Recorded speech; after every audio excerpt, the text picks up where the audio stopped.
Yeah, wanna know where I don't go? When it goes from okay to a oh no. When it goes from high five to a low blow. When it goes from all five to a solo. Let me tell you what you don't know. I've been down so low. I was looking for something but denying that I found it. There's an elephant sitting in the room and I can't find another way to tiptoe around it. I've been doing great and good for a long time, but I can't find any other way to give now. I've been putting myself on the sideline and it's been time, so I'm saying, can I live now? There are times when I kick myself, say I'm not sick but I can't get well. Say I got this, well I chase my tail, as if they can't tell. I'm running from my shadow, running from my shadow, but it's still there chasing me down. I'll never win the battle, never win the battle, and I should have known it by now. Just when I think about it, oh, oh, oh, oh, I'm going back to run again. Oh, oh, oh, oh, I'm running from my shadow, running from my shadow, but it's still there chasing me down. Yeah, light side's got a dark side to it. Daytime flows in the night like fluid. The yin and the yang with a curved line through it, and none of it's illuminating why I do it. Good evening, ladies and gentlemen. Welcome to Alexander Stadium at Perk Field for tonight's contest between the Tipp City Red Devils and the Piqua Indians. I'm AJ Ganger with Bob Luby here tonight, calling all the play-by-play color action for the Indians. It's senior night here tonight. Bob, the Tipp City Red Devils coming into the night, 4-4 record, Piqua with a 5-3 record. Give us a little bit of the scouting report on the Tipp City Red Devils for tonight. As you mentioned, Tipp brings a 4-4 record into Alexander Stadium Perk Field, and offensively, they run a wing T offense with a lot of motion, a lot of misdirection. You see that in a wing T offense. Josh Burke is their leading rusher with 735 rush yards. He averages about 92 yards a game. Cade Beam is also effective running the football for Tipp. He has 626 total yards, and he averages 5.2 yards per carry. Team-wise, Tipp City ranks 9th in the GWAC in total offense. Offensively, they'll average about 331 yards per game. And to break down their offense, they're about a 70-30. 70% run the football, 30% pass the football. It's a very balanced rushing attack with Barrett and Beam both running the football very effectively. Defensively, they play a 50 defense, a 5-man front, and they like to move the front three in the middle of that defense back and forth. Just before the ball snap, they'll slide one way or another, and they try to cause you blocking problems. They'll blitz somewhat, and they'll play zone defense in the pass defense mode. Their kicking game is very strong, and I say very strong, I mean very strong. Their kicker, number 14, Ben Sauls, will kick into the end zone on kickoffs. He's got a strong leg, and he's kicked a 43-yard field goal this year. We watched him in pregame. He was kicking a 45-yard. Yeah, he's got it right. It was right down the middle. Yeah. He's made 29 out of 30 point-after attempts. So in a close ball game, this could be a big, huge difference. So again, little things win games for you. This might be one that Tipp will focus on. Again, tonight is senior night here at Alexander Stadium. You're watching boys high school football here on the Indian Nation Station, Piqua Channel 5. It's your home for Piqua Athletics. We will be right back with all of our senior night festivities from Alexander Stadium in just a little bit. Third and a defensive tackle. He has played football in all 4 years. He was on the track and field team his 9th and 10th grades.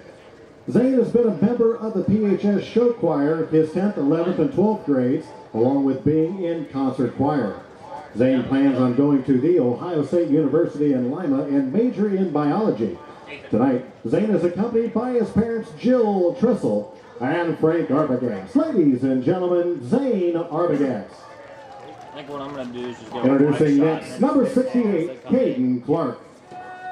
Caden plays right offensive tackle and has played football all 4 years of high school. He was a varsity. Welcome back, ladies and gentlemen, here to Alexander Stadium at Perk Field for tonight's contest between the Piqua Indians and the Tipp City Red Devils. I'm AJ Ganger with Bob Luby. Again, here we're celebrating senior night right now. As you can see, we just had senior Zane Arbogast right now. We've got senior number 68, Caden Clark. Bob, talk a little bit about this senior class as we go through it. I'll start listing the names as we go along, and obviously you'll be able to hear them on the announcer over the PA system. But just a little bit about our seniors and what you've seen from them over the past 4 years. Well, it's been a good group of football players, good group of students, I think, too. I've never been aware of any problems any of these athletes have had in school or even out of school, and they certainly have, I think, performed very well for the Piqua football program, and this is a special night for them when they're stepping out and being recognized, and their parents are being recognized, and a lot of pride here. Parents are very proud to see their youngsters being put before the Piqua people and singled out in a positive way. We just had Trenton Foster up there right now on the screen, number 14, Craig Hemmert. Coming up next, senior quarterback, number 11, Micah Karn. What can you say about Micah Karn in his 4 years here playing for the Piqua Indians? Boy, a great athlete. He's just a great athlete, does a lot of things, a basketball player. Quarterback in football, obviously, does a lot of good things for the football team. He plays defense. He's the kicker. He does everything but set up the tent down here before the game. Tough kid, very athletic, possesses a lot of skill, comes from an athletic family. Has a lot of cousins and uncles that have played football for the Piqua football program, so he's of good stock. Coming up next, number 23, we've got Matt Lynn. 24, Dylan Motter. 26, Gavin Miller. Number 13, Nikolai Medley. Number 15, Owen Toop. Obviously, the Toop's cousins. They're not brothers. All the Toop's cousins. What can you say about Grant, Brennan, and Owen Toops from this Indians Ball Club? Well, just solid contributors this year to the football team. Owen, a lineman, Brennan Toops, a lineman. And then you have, let me see, what's the third two? Owen, yeah. So all of them have contributed greatly to the Indian football program, and either on offense or on defense or some of them, both sides of the football, really have played well. Other people, Matt Lynn, we've got it as a senior. We got Dylan Motter, who hasn't played at all, I don't think, this season. Got hurt in a scrimmage, I believe, against Springboro. He's still out. You know, I think that he's probably going to be out for next week as well. He's kind of been questionable a little bit throughout this season, but I think he hurt his leg. Would it be his leg? He was in a cast for most of the season, so you know, he was kind of laid up, and it's tough when you're your senior year. You want to play, you want to get out there, and then when you can't, it's tough to stand on the sideline and watch everything happen. Yeah. We got Jake Meyer, number 1, getting ready to come up here next. Gavin Miller, number 26, is another one of our seniors. We have Jordan Philippi at number 47, Trenton Foster, number 49, Jacob Strayer, number 52. We've already mentioned Caden Maxwell, Zane Arbogast, as well as Caden Clark, Grant Toops, and Brennan Toops. Just really strong senior class. Now that we're talking about the seniors a little bit, tell me a little bit about some of these underclassmen that you're seeing that you're looking forward to leading this Indians team into the future, Bob. Well, let's start up front on the defensive line. 2 sophomores who I think have played very well this year, Jarrell Lewis and Lance Reeves. Yeah. And of course, Jarrell's also a running back, and he's a big guy, 6'1", 242 pounds. That's a big running back for high school. He's more of a fullback type, but he's good for that short yardage, strong young man. Can run through tackles, and defensively he plays defensive end, and he'd be a tough guy to block. Lance Reeves is on the inside. He's a defensive tackle, number 44. He's also big. He's bigger than Jarrell. He's 263 pounds at 6 foot tall, another sophomore. So those 2 sophomores have a lot to look forward to. Then we go, of course, Corin Coleman, number 25, is a sophomore. He's a outside linebacker and a running back. And Corin's got good breakaway speed, able to find his way, pick his way through a defense just because of his quickness and his speed. Also, another sophomore, I'm trying to think of these guys as we go along, Blaine Ohl. Blaine's a backup quarterback, and he's a backup safety. And he's got a big future ahead of him, I think, in Piqua football. He's a tall youngster, 6'3", and he's very athletic, bright young man. Of course, he's the son of an assistant coach, Troy Ohl, Yeah, the offensive offensive coordinator. So he's got good football genes, and he has a younger brother that's in the 8th grade who is a good athlete, they tell me. He's also a quarterback. Talked to his grandfather today, actually, and told me how well he was performing. Some juniors along the way. You got inside linebackers, McKeegan Kuhn. He's a 6'1", 218-pound junior. He is also a running back for the Indians. So he's on both sides of the ball, plays really tough. He's a hard-nosed linebacker, in on a lot of stops. Also, another junior is Matt Blankenship. He's a 5'11", 204-pound junior, inside linebacker, has the ability to find the football and get there and put his nose in on the stop, and he's done a nice job at that inside linebacker. Zane Booker, corner, number 5. He's 6'2", 177 pounds. Plays the corner position well. Toughest position, I think, to play on the football field. You're out there on an island, and you got to cover. You got to cover, and you got to cover well. And as soon as you make a mistake, everybody in the stadium knows it. Zane Booker does a good job for the Indians. Let me see other underclassmen. We have Riley Hill, a big offensive lineman. Riley's 6'3", 317 pounds. So he takes up a big spot on that offensive line. He knocks people off the line of scrimmage, good blocker, nice guy to have in there to protect your quarterback. Then you got a wide receiver, a sophomore, Garrett Shrub. He's 6'3", 168 pounds. He's come along. He's a sophomore. Sophomores make mistakes, but sophomores also learn pretty quickly, and he's one of those who's learned quickly. Good hands. Nice target. He's 6'3". Nice target for a quarterback to find in the open field. His brother Hayden last year, he was doing a good job catching the ball too. I think those hands really come into play in that family. They both were very good wide receivers. One of them I want to look at too, Colin Rowe. Junior running back, defensive back. He's playing more running back, kind of wide receiver. They've been moving around quite a bit this season. I think for him, he is going to be a good player going into the future as well for the city. Yeah, little guy, but very quick feet. He'll be able to find a crease in that offensive line, follow a block, good breakaway speed.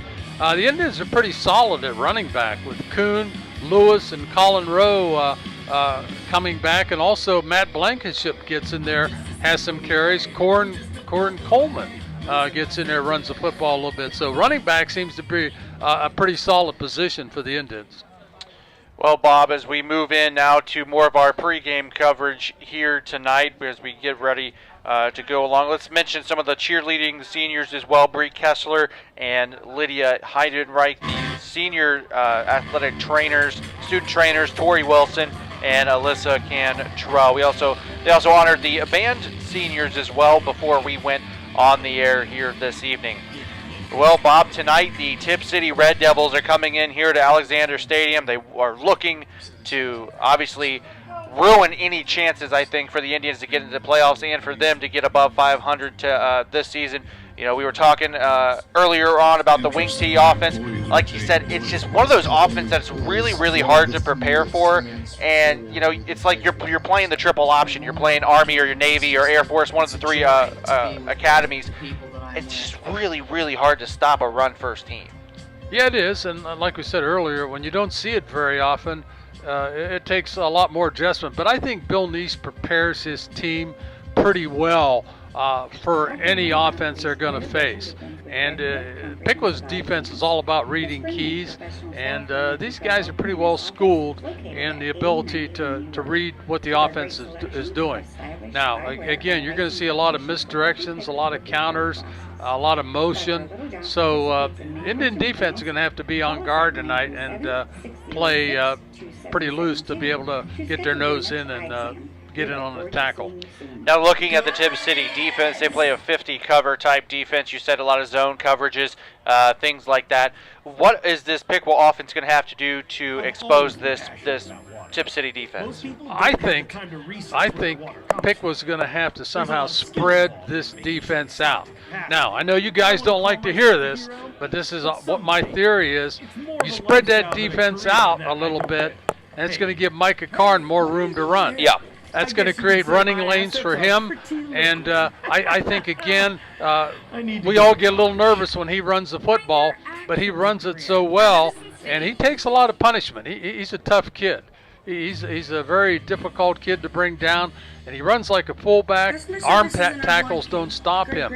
So if they're able to spread the defense a little more and keep them from bunching up on the inside, Micah may have a pretty impressive night running the football tonight. You know, another thing, too, you were mentioning he doesn't go down with arm tackles or anything like that. He'll also jump over you from time to time as well, hurdling over defenders. He's done in just about every single game that I've seen this season, him jumping over a guy as well. That's a little more scary. Yeah. When you put yourself in the air like that, you set yourself up for some hits that could really cause some damage.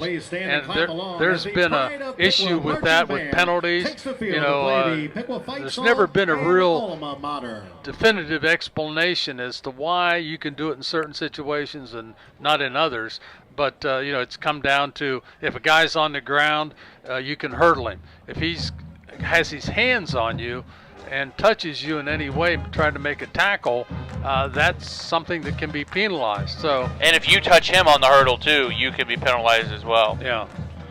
Piqua Marching Band taking the field right now here at Alexander Stadium Perk Field for tonight's matchup between the Piqua Indians and the Tipp City Red Devils. We saw the coin toss go down here a little bit earlier. Tipp City won the toss, deferred to the second half, so we're going to see this Piqua offense on the field first. I mean, obviously, you've already said you want to see him spread the field out and get the ball in Micah Karn's hands, obviously your biggest playmaker. But give me another person who's going to have to step up on this offense tonight for this Indians team. Well, you know, I think your running backs are going to have to run to daylight tonight. That's what they're taught to do. But I think the offensive line is always a key element. And your offensive line has to block people. They have to get out and knock people off the line of scrimmage. You can't have penetration from the defense. And as I said, if you watch the game tonight, you're going to see Tipp City slide people around in that front three. They're going to, just before the snap, maybe move over a man to the left or move over a man to the right, and they're trying to cause confusion for the Indian blockers. So the Indian offensive line is going to have to control the line of scrimmage for Piqua to be successful running the football. Now, you know, we've been talking about playoff implications as we came in during the pregame show. Piqua sitting at number 9, Division III, Region 12. Tipp City sitting at number 12 in Division III, Region 12. Piqua 5-3. Do you think if we would have ended up making that comeback or even just won that game outright last week against Butler, that even if we were to lose this week or next week, would we still be in the playoffs? Boy, it's tough to foresee. I think it would have been difficult to lose one of our last two and still get in. And again, the whole bottom would have to fall out, everybody in front of you in the region, and I don't think that's going to happen. You may have one or two teams lose, but to have a whole group, go south and screw up in their last one or two ball games, I don't think it's going to happen. Very difficult at this stage for Piqua to get into playoffs. Possible, very difficult. We are getting ready as the band's marching this way. Just did the alma mater. More than likely getting ready to do the national anthem here. We're about 7 minutes, 35 seconds away from getting this thing kicked off. Bob, quick word here before we get the national anthem in for you on anything else you want to bring up during this. Well, I just had a couple things about some keys. I think Piqua will be keys to the game for the Indians if they want to be successful. Number one, sustain the football, control the ball, eliminate 3 and outs. They have to keep the ball out of the hands of the Tipp offense. It scares me a little bit, to be honest with you. That wing T offense can be very difficult to deal with. So the Indians, the longer they have it, the fewer times Tipp will have it. And secondly, get off to a good start. You don't want to happen what happened last week. You get down at halftime by any number, actually. It makes a slippery slope trying to come back, especially when you're down 27-0. So they can't afford to fall behind quickly. I also think one of the things that the Indians need to look out for tonight is to hold on to the ball. We've had fumbles. I think last week a lot of turnovers have hurt us in the season. Luckily, we've only had 3 games where we lost. 2 of them were not very in the favor of us going in. Obviously, we lost to CJ the very first game, lost to Trotwood, and kind of a lopsided game up there. So the other games, I think we were lucky the score was only 27-25 last year. Yeah, you're right. Or last week. And are we allowed to say bad words on the air? No bad words. Okay, I won't talk about penalties then. I won't talk about penalties. Yeah, we got to eliminate those penalties. Yeah, Indians too, have man. to reduce their penalties. You're in a close football game. When you look at how things finish up, you're going to find out that penalties can make a big difference in the outcome of a game, or could make a difference.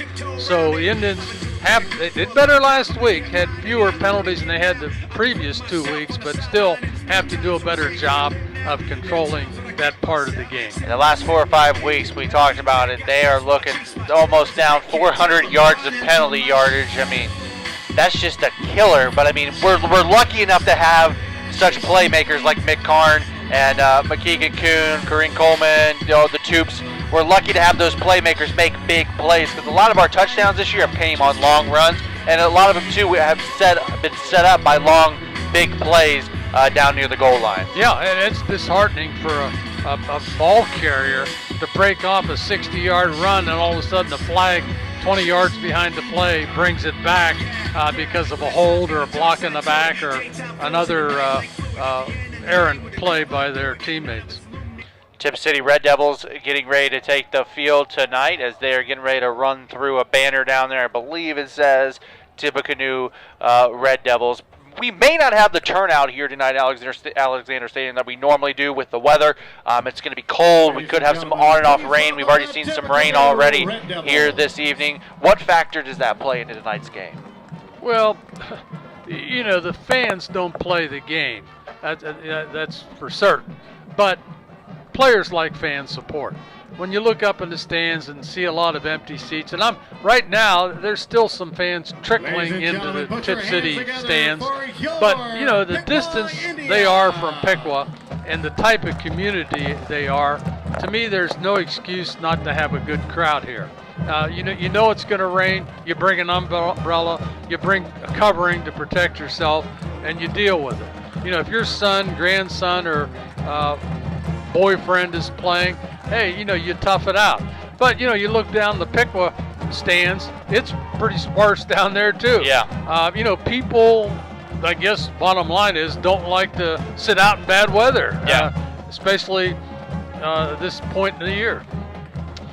Indians taking the field, jumping on the pile. We are going to get ready for our national anthem here tonight. Again, you're watching boys high school football on the Indian Nation station. It's Piqua Channel 5, your home for Piqua Athletics. We're closing the fall sports season out here the next 2 weeks with Indians football. Again, next week we'll be here again as the Indians will host those dreaded Troy Trojans in the Battle of the Miami. And Bob, you dropped a bombshell on me. You might not be here for that game. I'm not going to be able to make it. I have to be going out of town for a short time, and I'll miss it. Of course, I love high school football. I love the Piqua Indians, and this is a special part of my life every Friday, just having the ability to be part of this. We're going to pause now for the playing of our national anthem.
minute 25 left in counting before we get this game kicked off. Tonight, it's the Piqua Indians and the Tipp City Red Devils. Piqua coming into tonight's game at 5-3. Tipp City at 4-4. We are pretty much done with all the talking. I'd rather them go on the field right now. Let's get this thing kicked off. I'm excited. Yeah, let's get the action going.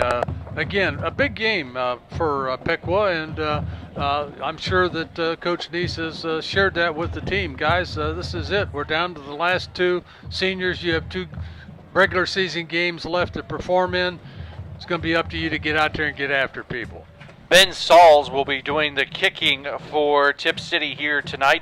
Number 14 for the Red Devils.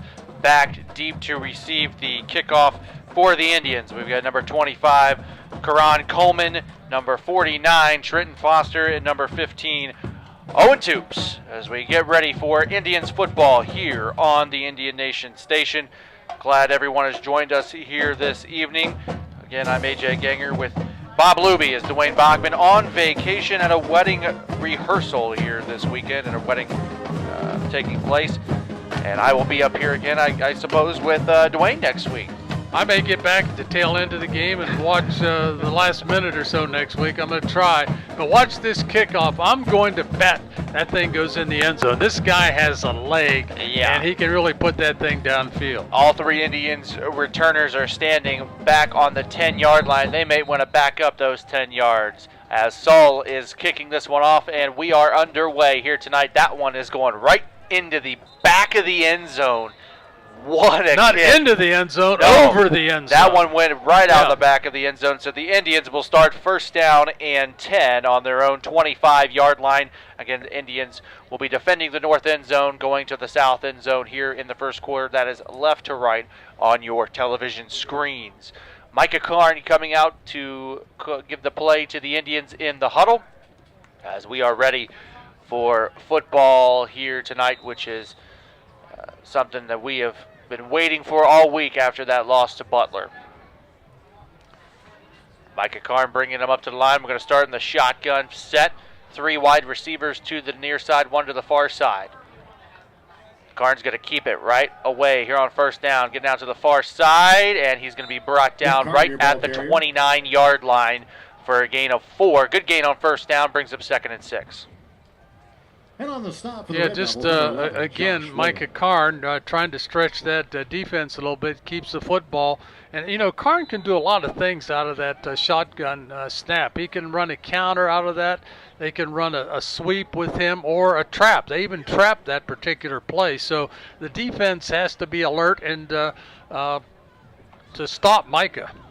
2nd down and 6. Karn is in the shotgun again. 2 receivers to the right, 1 to the left. He's going to throw this time. Complete to Toops here on the near side. Toops gets just across the 25. Maybe gets to the 26. 2-yard gain, if that, on the play. Will bring up a 3rd and manageable 4, I would say, here for the Indians.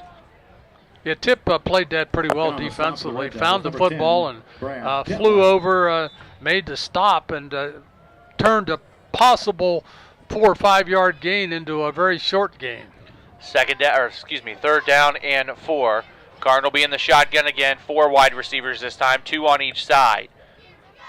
Looks like Tipp's going to bring some pressure. Now they back off. Back to pass is Karn. Fires here near side off the hands of his intended receiver, Jake Meyer. And it's going to bring up a 4th down and a punting situation now for Micah Karn and the Indians as he'll drop back in punt formation.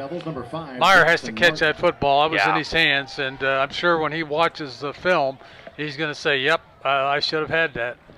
Jackson Yinger and number 4, Adam Linsky, is back to receive the punt from Micah Karn. Karn standing on his own 15-yard line. Yinger and Linsky standing on their own 40 here on 4th and 4. Snap. Karn puts a line drive boot into this one. It's going to be fielded by Yinger at the 35-yard line, and Yinger going to cross the 40 and brought down at the 41, where the Red Devils will take over. First down and 10. Pretty good coverage by the Indians. Caden Clark, number 68, was downfield. He's a big offensive lineman. He got down there pretty quickly to make that stop. Troy Taylor will be leading the offense out again. Wing T offense. We'll have Cade Beam behind him. Yinger and Burritt will be the wing backs for the Red Devils here this evening. pretty good field position for Tipp to start. And it looks like they're going to come out in a shotgun set. Now they're going to bring it in. Very tight wing T set. One receiver out here to the near side. They're going to hand it off right up the middle with Beam. And Beam will get just about to the 44-yard line. We'll call it the 43.5 for about a gain of 3. Second down and 7 upcoming for the Red Devils. Beam's a big youngster. He's a fullback type, 6'1", 208. Runs hard, finds a hole, and runs through people. 3-back set in the backfield now. Now they spread it out a little bit to a 2-back set. Taylor under center. This time he's going to hand it off to number 24 with a big hole on the outside. He's going to get a first down into Piqua territory. That's Josh Bird on the carry. He's going to get it all the way across the 45 to the 42-yard line, and it'll be a Red Devil first down. Yeah, the wing back just brought him and let him run off tackle, brought him back against the grain, picked his way through, and got the first down. That was just a straight counter right there. Yeah. First and 10, ball is on the Piqua 42-yard line. Taylor under center, 2 backs behind him on first and 10. This time he's going to hand off to Beam, and Beam is met directly at the line of scrimmage. He probably is going to get a yard on that play. We'll bring up a second down and 9. Kate Beam, your ball carrier. McKeegan Kuhn and Grant Toops in there for the Indians with a stop. Good job. They shut that off pretty quickly. Playing really close to the line. On that play, obviously, you know Tipp City's going to do one of 2 things. They're going to run the ball straight up the middle, or they're going to run it to the off tackle. I mean, that's how you beat a wing T. Taylor's under center again, second down and 8. 2 receivers to the top side. This one's going to go to Bird again. Same play they got the first down. This time, Jarrell Lewis will bring him down as he gets across the 40 to the Piqua 38. It'll bring him a third down and about 5. Lewis with a tackle for the Indians. Bird's their leading rusher. He averages about 92 yards per game, and he's also their leading receiver. When they pass, he's the guy they want to get the ball to. 3rd and 5 for the Red Devils, a long 5. Going to come in motion. Now they're going to stop and look at the sideline for any changes. 10 seconds on the play clock here. Taylor goes back under center.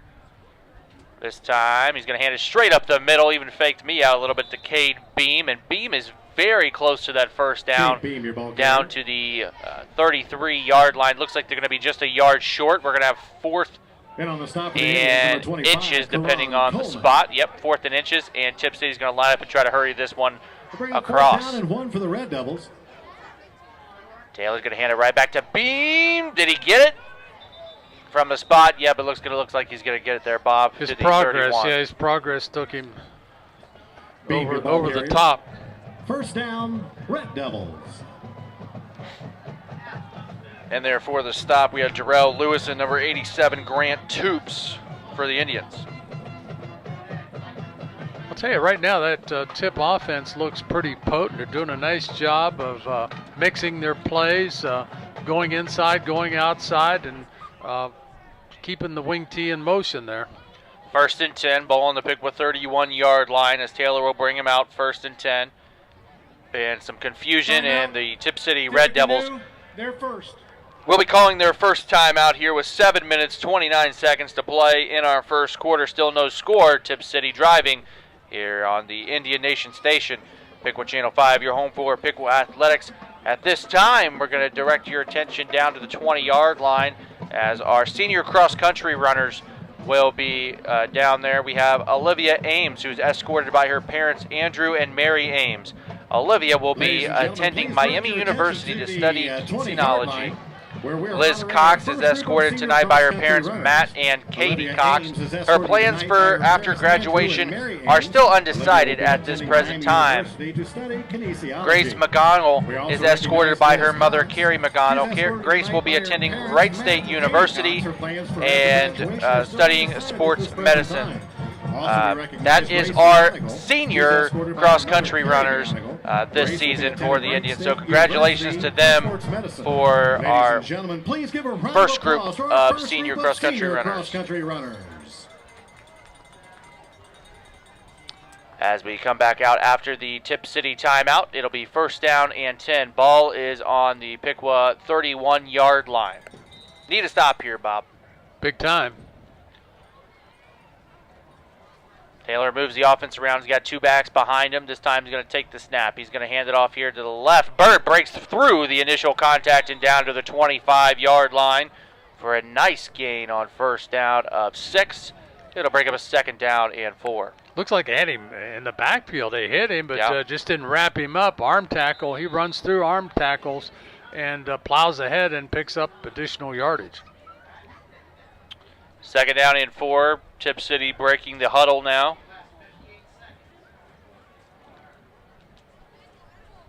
Taylor under center, takes the snap. He's going to hand it straight up the middle with Beam, and this time about 7 or 8 Indian jerseys in there to knock him down. Maybe got a yard on the play. We'll bring up 3rd and short 3. Cade Beam, your ball carrier.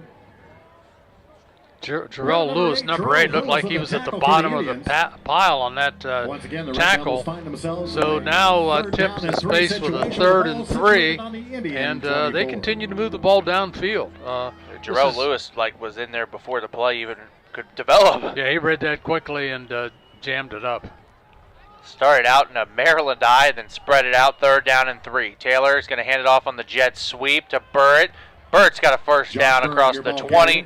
And Tipp City will be inside the red zone for the first time here tonight at the 19-yard line. Rain coming down on the field. I think it's been coming down since kickoff. One of the things, too, that you do notice with a wing T offense, Bob, is the time of possession. You have your defense on the field for a very long time if you can't stop them. Yeah, that was one of the reasons I said one of the goals for Piqua is to maintain ball control. Get out there and don't go 3 and out, because that's going to give the ball to Tipp immediately. 1st down and 10 on the Piqua 19. Beam going to get the handoff, bouncing it to the outside, dives forward for a few extra yards. He was brought down by Karan Coleman after a gain of 3 yards. 2nd down and 7.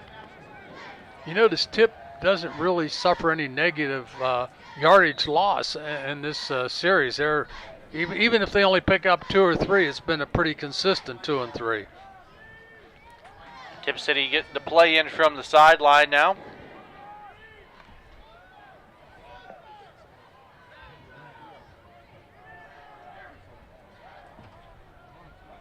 Taylor's going to hand it off. Another jet sweep. Bird has a lot of green in front of him down to the 5-yard line, and finally knocked down by Zane Booker out of bounds at the 4. Where it'll bring a 1st down and goal. Again, that jet sweep with the Burt in motion has been very difficult for Piqua to harness. He gets out on the edge and turns it upfield, and he's got positive yardage. 1st down and goal. Taylor's going to hand it off. Beam straight up the middle, and he's going to be stopped right at the 2-yard line. It looks like the official's coming into. 2nd down and goal. Karan Coleman in there for the Indians to make the stop.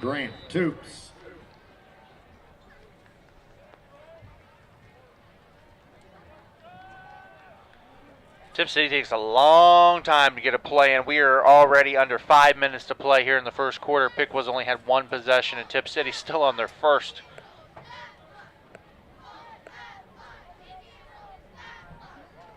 Taylor under center for 2nd down and goal. Hands it to Beam again, and Beam is going to get into the end zone. That's going to be a Tipp City touchdown on their opening possession of the ball game. 12-play drive. This drive started at their own 41, and Tipp took it down the field, and with 4:38 remaining in the first quarter, pushes it in the end zone. Now in to attempt the PAT will be number 14, Ben Sauls. Doing the holding is number 4, Adam Litsky. Snaps down, kick is blocked, it's blocked! That's huge right there. Matt Blankenship coming in with the block, and it's going to be 6-0 Tipp City in the lead with 4 minutes, 38 seconds left to play in our first quarter. You know what's special about that? Their kick is almost automatic. Yeah. When you block an extra point by Tipp City, you're doing a lot because he only missed one all year. Yes. This is his second miss. Our second group of senior cross-country runners down on the field right now. You can see the rain just coming down. Alyssa Richards is escorted tonight by her parents, John and Letitia Richard. Alyssa plans on attending The Ohio State University to major in animal sciences. Caleb Fishback is escorted tonight by his parents, David and Becky Fishback. He plans to attend Ohio State University as well to major in computer engineering. Colby Patton is escorted by his parents, Kenny and Chelsea Jones. Colby's plans include attending Indiana Tech University and majoring in sports management. Colby also plans to run track and field at Indiana Tech. Congratulations to our second group of Indians cross-country runners. Saul's getting ready to kick it off in the rain, and this one again is going to go straight out of the back of the end zone for a touchback. I would say he's got a strong leg. Yeah, Is that kid. Is that the understatement of the year? Oh man, if he continues with football, he is going to be kicking 50, 60-yard field goals in the NFL if he gets to that level. Yeah, if he wants to. I mean, that guy is amazing. Indians take over. Last time the Indians had the football, they were 3 and out. Need a spark in their offense at this point. Now, I thought after a kickoff, you started at the 25. They're starting at the 20-yard line here. College, I think, is 25. I thought it was all levels now. 5 wide receivers now. Micah Karn all by himself, spreading out that defense. He's going to take that snap, run it straight up the middle, got a hole 25, 30. There goes Micah Karn, 35, 40, 45, 50, 45, and he's finally shoved out in Tipp City territory at the 38-yard line. What a big run by Micah Karn. It looked like they stretched that defense enough for Micah to hit the middle and turn it upfield. Micah's got good speed.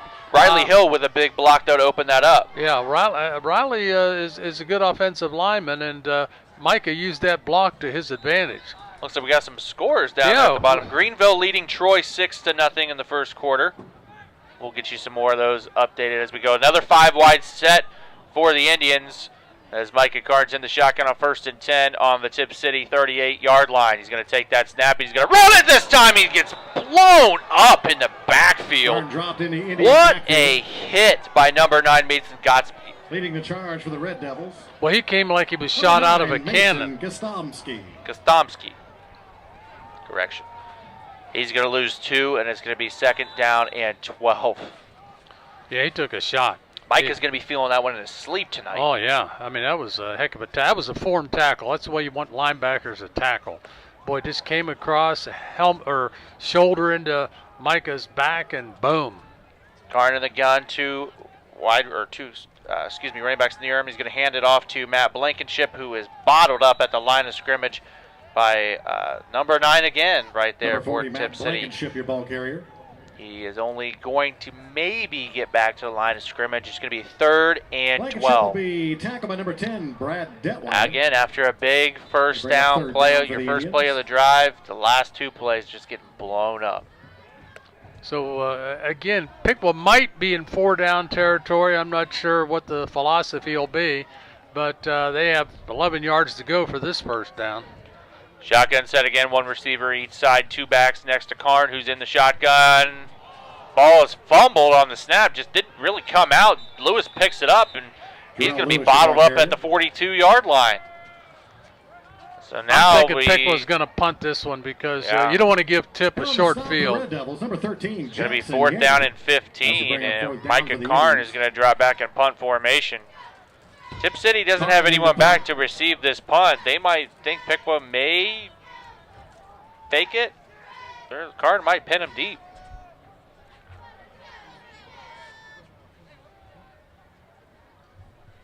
There's a snap. Karn is going to let it go.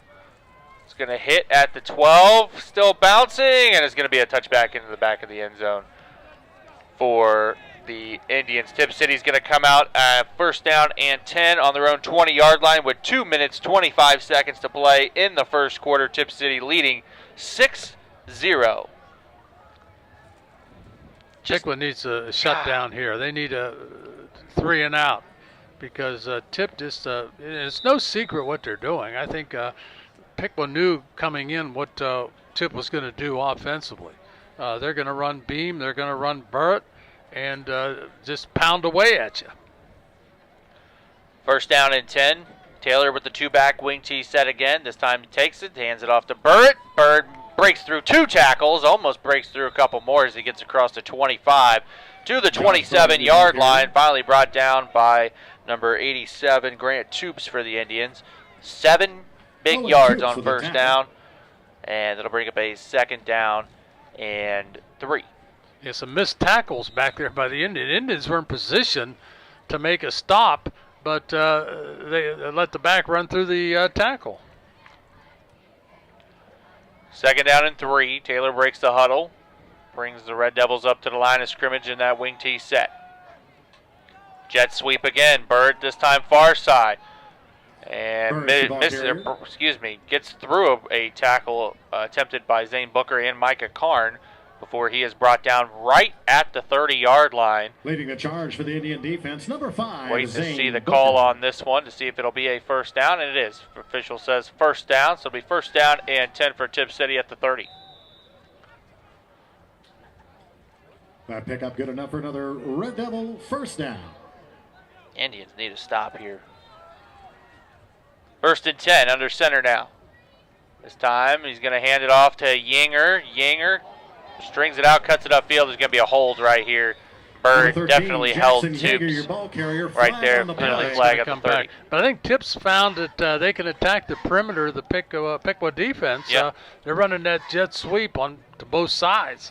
So the Indians are going to have to adjust and adapt to that to slow that down. See what the official call is. Going to hold 44 in the offense. Repeat first down. It'll be number 44 with the hold.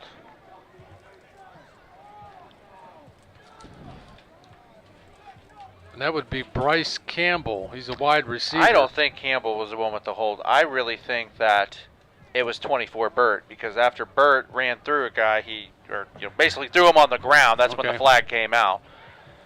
1st and 20. 1st and 19. Ball at the 21-yard line. This time he's going to pass.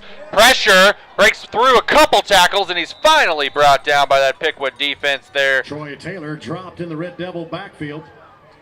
We had Grant Toops back there, as well as Zane Arbogast for the Indians. For a huge loss, and that's big. That's a big play, because now it is 2nd down and 24. Yeah, that's workable for Piqua. That's workable. You can see Tipp not real comfortable throwing the ball. They want to throw it, can throw it, but running's their game. They want to run the football at you, and I can understand that because they do it pretty well.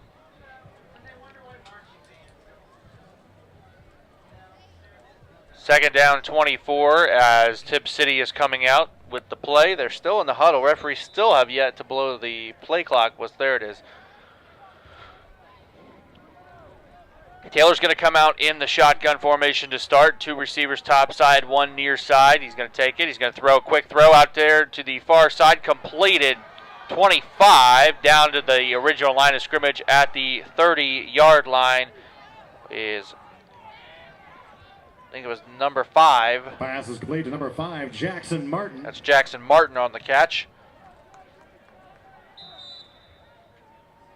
Matt Blankenship Penalty flag just flew for the Indians. For unsportsmanlike. Bring up 3rd down and 10 for the Red Devils, and the ball spotted on our own 30. See what the official has to say. Unsportsmanlike conduct, number 5, Piqua. Result is first down. That's Zane Booker.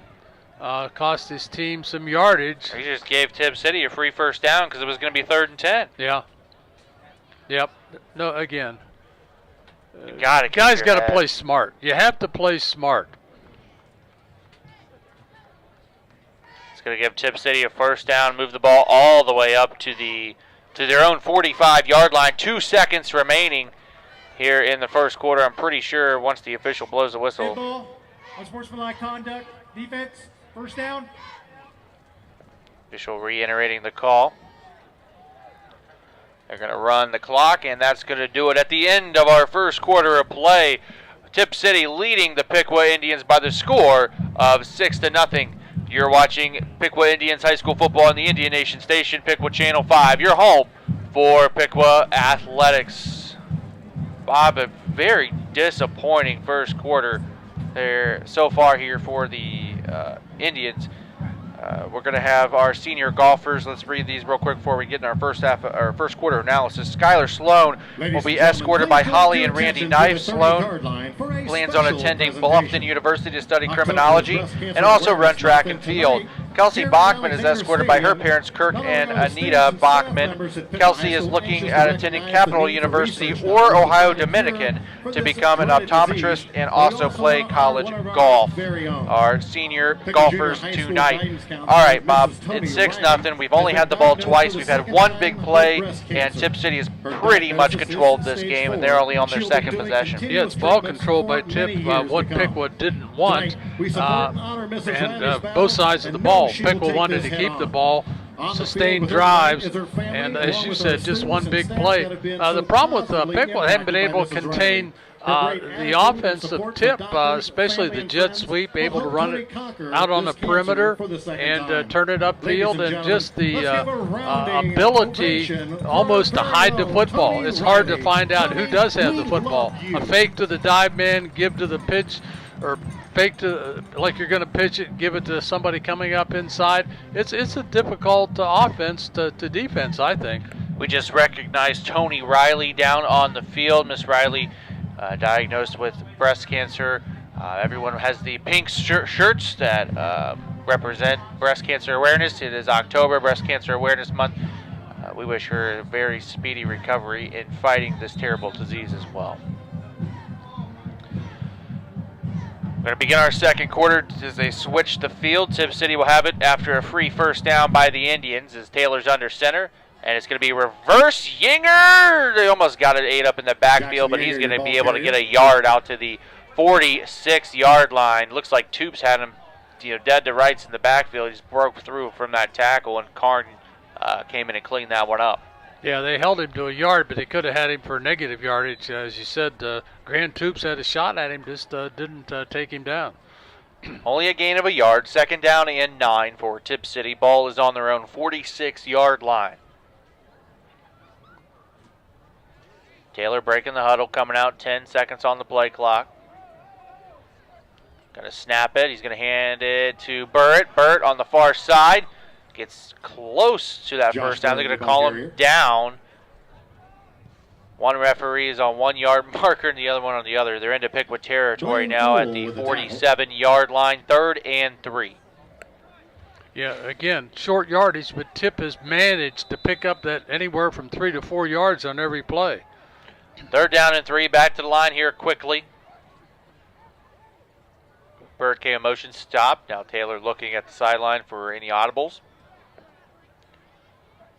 This time he's going to hand it off to Beam. Beam got a first down and more. He drug about 3 Piqua players across the 40-yard line down to the 39, and it's going to be another Tipp City first down. Ball control by Tipp City. They just come out and eat up the yardage and doing a good job up front. Tipp City offensive line, what a combination. They're blocking well.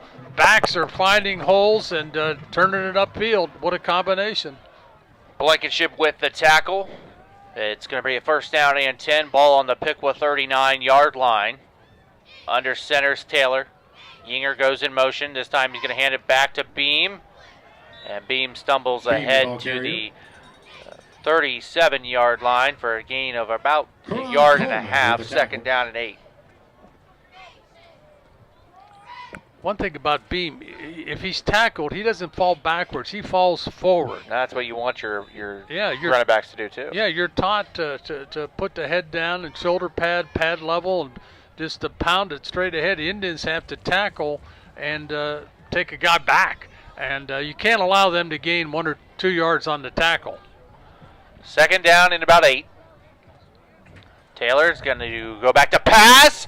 Toops will drag him down for a loss back at the 43-yard line. Brennan Toops with the sack for the Indians for a huge loss. Nice play by Brennan. Came from his defensive tackle spot, came blowing through there, and just took Troy Taylor down. So again, here's a third down. Here's a third down and 14. The Indians cannot commit a ridiculous miscue in this situation. Yeah, definitely need a huge stop here. Again, 3rd and 14 as Taylor comes out in the shotgun set. Takes it, ball's on the ground, he picks it up. Now he's got to scramble with it, throws it downfield. It is completed on the far side to number 7. Taylor's pass is complete to number 7, Nick That is Shirley. Nick Shirley. He'll get it back to the original line of scrimmage, and that is all. 4-yard gain. We've got a 4th down, Indians with a stop. I'm thinking this has to be a punt situation. Yeah, they're lining up to punt this one away. As we have Foster and Toops back to receive this punt. There it is. Kicks away, nearly blocked. Spiraling kick, fair catch called for by Toops at the 14-yard line, and that's where the Indians will take over. 1st down and 10 with 8 minutes and 46 seconds left to play in our first half. Still 6-0 Tipp City in the lead. The Indians here, Bob, I don't know about you, but they need a long drive. They need to give this defense a little bit of a breather. Yeah, they got to hold on to the football. That's a key thing. Don't give it back to Tipp. Because we can see what Tipp has done with the football offensively. Even in this situation, they've moved it and really have done a nice job executing that wing T offense. Chelsea is looking at attending Capital University or We've got the girls golfers we mentioned earlier on the field at this time. Ladies and gentlemen, please. Kelsey Bachman and Skylar Sloan. Congratulations to them for being recognized as seniors for our girls golf team. Rain still continuing to fall as Karn breaks the huddle. 1st down and 10 from their own 15-yard line. In the pistol set. Karn takes it, hands it off up the middle. Big run, little burst of speed there by Karan Coleman. And Coleman will get 3 yards out to the 18-yard line. 2nd down and 7 for the Indians. Nice little 3-yard gain there. Yeah, if you can get 4 yards on every play, that's all you have to do. You don't need 20 yards a play. You just need to pound ahead, and you need more than 3, obviously. But you're gonna get 4 or 5, you're gonna be in good shape. 2nd and about 7. Shotgun set again for Karn. This time takes it. He's gonna run the option, keeps it, and he may have got back to the line of scrimmage. That is all. He was looking to maybe pitch it to Coleman, just really wanted to keep it himself. Well, I'm not sure the pitch relationship was there. Coleman was awful close to him. And you need the pitch relationship. You got the guard against the fumble. And give it Tipp credit. They did a good job of playing that option. They moved quickly outside, good speed, good quickness to corral that. 3rd and 6 on the 19. They need to get it out to the 25 to pick up a 1st down. Karn's in the gun. Takes it. Going to roll out to his right. Under pressure. He's going to fire one deep. He has Toops wide open down the field. Complete. Oh, and Toops 45, 40. And it's finally knocked out of bounds at the 40-yard line. No flags. And it's an Indians 1st down. Yeah, well-executed play. Owen Toops got downfield and nobody. He got behind everybody. Was that Owen or was that Garrett? That was Owen Toops. He snuck out behind the entire Tipp City defense, and a nice ball there. He was really open. I mean, there was no coverage at all. And Karn put it right on him. 1st down and 10, Piqua in Tipp City territory at the 38-yard line. Troy leading Greenville 13-6. Karn again spreads it out. This time he's going to throw it. Pass is juggled, completed on the far side down to the 30-yard line. On the catch for the Indians is number 35. Jackson Martin. Jackson Martin was the tackler. Number 35 for the Indians with the catch, Keegan Patton. Gain of 8 yards. Good gain on 1st down. 2nd down and 2. Butler leading Sydney at this moment, 14-0, and Tipp City leading us, obviously, 6-0. 2nd and 2. Karn hands it off. Jarrell Lewis. Lewis stumbles forward. From that spot, he's got the 1st down. Gain of about 3. and it will be a first down at the 27-yard line.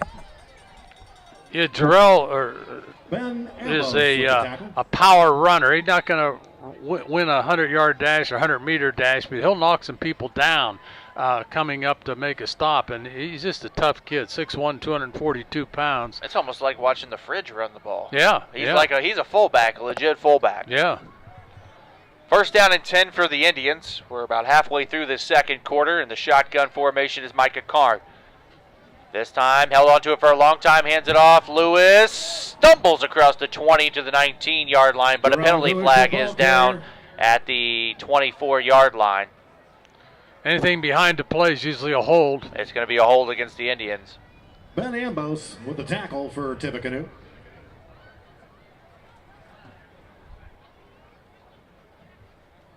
Looks like it will be a spot foul, though. 5-2 in the offense. Repeat first down. Be holding on number 52, the center, Jacob Strayer. It's going to move the line of scrimmage back to the 34-yard line. Just penalties, man, just kill you. Oh, yeah. Yeah, you can't afford them in a game, especially in a game like this. It's you're behind, and it's an opportunity when you're moving the football to get the thing down the field. You're doing some things positively, and boom, you have something interrupts that positive movement. First and 17, empty set again. This time Karn's going to pull it down. He's going to try to find some running room, and he is just knocked down. Mick Karn, your ball Number carrier. 21, Ben Ambos on the tackle for Tipp City.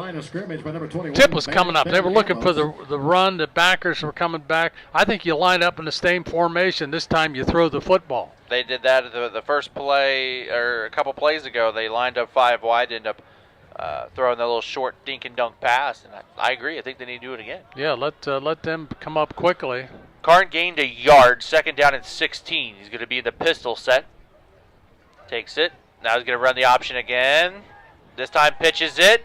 Coleman broke away from a tackle and is spun down across the 30-yard line down to the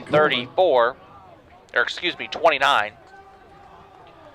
Still a long third down here. Let's call it third down and 12 for the Indians. 4:40 left in the first half. The Indians trailing 6-0. I think if you gain quite a few yards here, you're in 4-down territory now. Well, I think you almost have to go for it. You're inside the 30. You're not going to punt it because half the time it goes in the end zone. They'll get the ball on the 20 anyway. 5 seconds here on the play clock. Got to get this play off. Karn does. He's going to roll out to his left, looking downfield. Breaks a couple tackles. Changes his field, and Micah's going to be brought down at the 25-yard line. Just couldn't find anyone open downfield, and it's going to bring up a a 4th down and 8. Yeah, he ran 20 yards, gained 3. Yeah. Be taken down by number 51, Tyler Altick. I was surprised he broke those 2 tackles. I didn't think he was going to. Yeah, that's a tough guy he is. He's hard to bring down. He's a strong kid.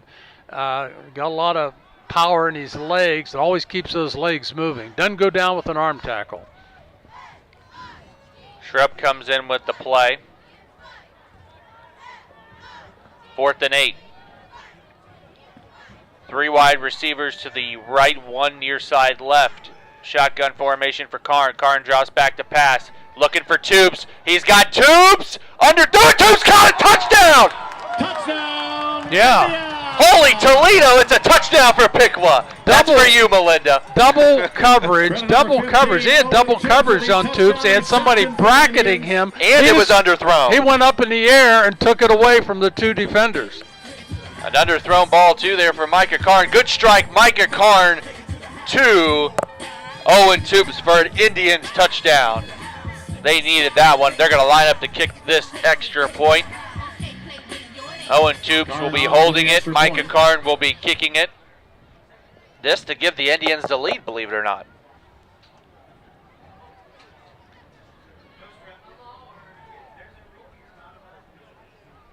Snaps down, kick. That one's blocked. The extra point is no So good. 2 blocked extra points, and we have a tie ball game with 3 minutes and 17 seconds left to play in our first half. It is Tipp City 6, Piqua 6. You're watching Piqua Indians High School football on the Indian Nation Station, Ladies and Piqua gentlemen, Channel please 5, direct your your home attention to the for 20-yard line Piqua honoring our Athletics. senior boy golf seniors. Well, Piqua's going to kick off, obviously. We'd like to recognize Key now for Jackson Piqua is going to be As not he's allowing escorted Tipp tonight by his to run out parents, the Jerry first and half Jenny with a score. Gillscamp. Jackson is currently Our the senior sideline, but golfers are down on the field right now. Boys, for program. the boys, we have We'd also like Jackson to Gillscamp. recognize He is Christian escorted Sterrett, tonight by who his is parents, escorted Jerry tonight by and his Jenny parents, Lonnie and Gillscamp. Michelle Jackson is Sterrett. currently undecided Christian on Sterrett college, Belmont and University he in plans on Nashville to pursuing double major an in apprenticeship guitar performance program and the at this music time. business. Ladies and Christian gentlemen, Sterrett please give is a round of escorted applause tonight by to our Lonnie and Michelle senior Sterrett. boys golfers. Christian plans on attending Belmont University in Nashville to double major in guitar performance and music business. Congratulations to our boys golf seniors. Yeah, like you said, I think we need to get a quick stop here. Tipp City, both. Piqua still got all two timeouts. Tipp City has one, Piqua's got 3, Tipp City's got 2. Long bounce on that. Picked up by Yanger. Penalty flag's going to Jackson fly. Yanger Looks like on a the block in the return. back. Yanger's going to get it out across the 25 to the 26. Let's hear what the Yanger call will be is taken down from by the number official. 13, Nicola Medley.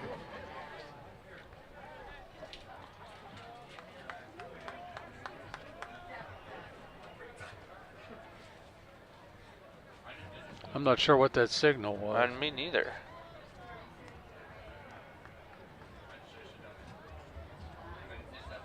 Here's the I thought it was a explanation. block in the back. Personal foul. Illegal blindside block. Oh, blindside Number 10 block, return yeah. team, First down.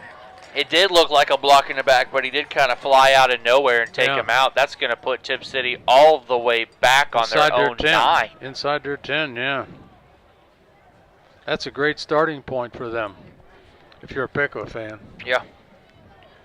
3:10 left to play. The ball's actually sitting on the 10-yard line. 2 blocked PATs. How often do you see that? No, not very often. That one for Tipp City came right from the edge, too. Yeah, I think Piqua was a little slow getting that thing down. Yeah. Taylor's under center, first down and 10 on their own 10. He's going to pitch it out.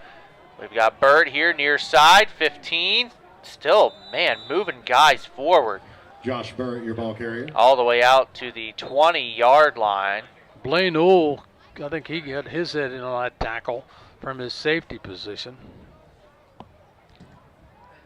Looks like a big 9-yard gain for Tipp City there on first down. Will bring up a second down and inches.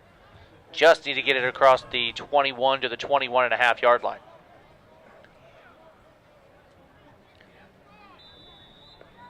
Butler beating Sydney 14-0. Xenia Trotwood tied at 7 apiece. Lebanon 28, Stebbins 0. This one's going to be a handoff far side. Yanger gets a first down out to the 25-yard line for Tipp City. Ooh, with the tackle. Fans, tonight is pink out here at Alexander Stadium, Perk Field. There's a limited number of extra larges and double X's.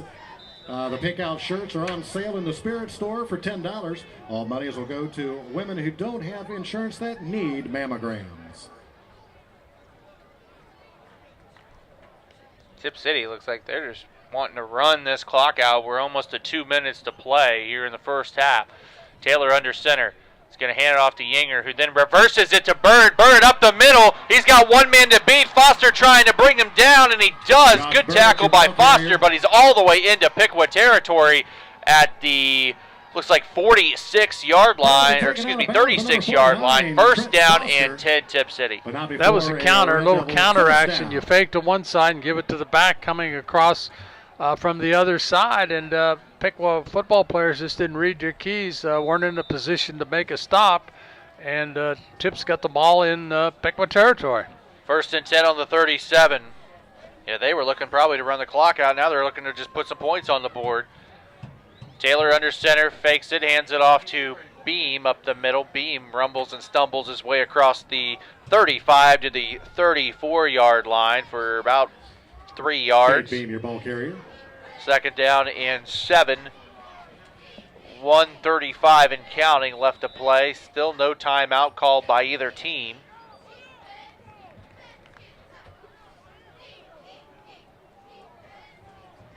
Don't forget, coming up at halftime, both Tipp City and Piqua bands will be performing. Bird's going to get the carry. And look at the big speed. Bird inside the 20. He lost the football, but the officials are calling him down. Yeah, he put it on the ground. There was some Tipp fell on it anyway. They would have had it, but number 11, Josh Whalen with the fumble recovery. And that's going to put the ball down at the Piqua 19-yard line, 1st and 10. Tipp City back inside the red zone for the second time this evening. 1 for 1 in there already. Yinger going to get the carry now on the jet sweep to the far side.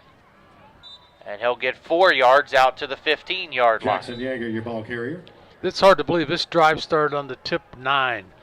And here they are down at the tackle for the Indians. Piqua. Tippecanoe, they're second. Where are they going to mark the ball? Down at the 7. We got a timeout right now. Yeah, about the 16-yard line. Tipp City is going to use their second timeout with 58 seconds left to play here in our first half, tied at 6. They're going to actually put 3 seconds back on the clock, 1:01 Spring Creek and Washington left Elementary to Schools play. for $10 a shirt. Shirts will also be on sale. And you're watching boys high school football on the Indian Nation Station, Piqua Channel 5. It's your home for Piqua Athletics. Don't forget that there are only 100 tickets left for this year's Piqua Indian Boosters Club Indian 300 Reserve Raffle. The PAB will be giving away $10,000 next Saturday night, October 27th, at the beautiful High Acres Farm at 4008 Deming Road. Over $14,500 will be given away at this event. For more tickets, stop into the athletic office. Tickets are $100, and they can be purchased at the athletic office in the high school. They're selling fast, so be sure to get yours, because again, there's only 100 left. And adult beverages. 2nd down and 7. Handoff's going to go to Bird on the counter, spinning his way inside the 10, and he's finally dragged down at the 6-yard line. 1st and goal, Tipp City. They keep pounding the football. No surprises, nothing fancy, just straight power football. And they're controlling the line of scrimmage now. Or contact the athletic director, Chip Hare. He's got a two-handed off up the middle, and Beam is only going to get to the 5-yard line. Blaine got laid out in that end zone on a block. Grant Toops with the tackle. 2nd and goal. Tipp City still has 1 timeout left, the clock running with 30 seconds left to play. This time they're going to hand off to Bird, and Bird's going to get across the end zone. Josh Bird, Across the goal line for a Red Devils touchdown here right before the end of the half, which is huge because not only did they score, they do get the ball to begin the second half. Yeah, they deferred. And that was a backbreaker there with starting at your own 9-yard line and driving the length of the field with just a couple minutes left in the quarter. Yeah, that hurts. And to attempt a PAT, Ben Sauls had his last one blocked. This one nearly blocked, but that one is a no-doubter and good. 27 seconds remaining in our first half. It is Tipp City 13 and Piqua 6. You're watching Piqua Indians High School football on the Indian Nation Station, Piqua Channel 5, your home for Piqua Athletics. That is a huge touchdown if you're Tipp City. Yep, and again, what was so sad, the fact that they started on their own 9. It's not like they started at midfield. They went 91 yards. Deep in their own territory. Yeah, 91 yards. Piqua has 27 seconds now. Just have to run out the clock and go in at down 13 to 6. How many plays was that drive? Because this is pretty short. That was an 8-play drive. Wow, 8 plays. Yeah, just they've only had 3 possessions in this half, but all of them have been big possession plays series. 12, 11, and this one 8 quickly, and most of it has been running the football. Saul's getting the ball teed up. Coleman, Foster, Toops back to receive the kickoff. Deep for the Indians. Also deep for the Indians, number 15, Owen Toops.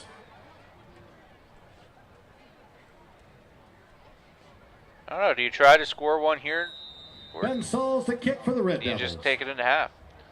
I would try to run something. This one is not actually going to go to the end zone. Toops is going to, oh, no, they call a touchback. Yeah, he stepped in the end zone. That one didn't look like it was going in, but Toops caught it, stepped in the end zone. It's going to be a touchback, bring it out to the Piqua 20-yard line with 25 seconds left to play in our first half, down by a touchdown, 13-6. Again, coming up at halftime will be the band performances of both Tipp City and Piqua here this evening, and then we'll be back on, get you ready for your second half with all the second half stats and first half analysis. Karn going to line up in the shotgun on 1st and 10 on the 20-yard line. 3 receivers, 2 to the left, 1 to the right. He's going to roll out. Got pressure coming from his blind side. Going to throw one deep. Has Toops. Toops pushed off, and it's incomplete. There was no penalty flag because he did push off. Yeah, that was. Pass intended for Owen Toops goes in. The referee wasn't reaching for it either. And if he would have caught the football, I think he would have scored on that play. Yeah, it would have been an 80-yard touchdown pass. Yeah, that was a throwback. Micah rolled to his left and threw back right across the field, and Toops was outfought the Tipp defender for the football after he pushed him away. 2nd and 10, 4 wide receivers, 2 on each side. Karn back to pass. Now pulls it down. He's going to runs into a center and doesn't even get back to the line of scrimmage before he is brought down at the 18-yard line. And I think Bill Neese is going to be content to just take this one into the locker room, and they will. That's going to do it for our first half of play here from Alexander Stadium. A rainy, cold night as the Tipp City Red Devils lead Piqua by the score of 13-6 here on the Indian Nation Station. Piqua Channel 5, your home for Piqua Athletics. Again, coming up here, the Tipp City and Piqua marching bands taking the field here at Alexander Stadium. Bob Luby and myself, we will be back towards the end of halftime to get you ready for our second half. We'll be back after a short break.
good thing.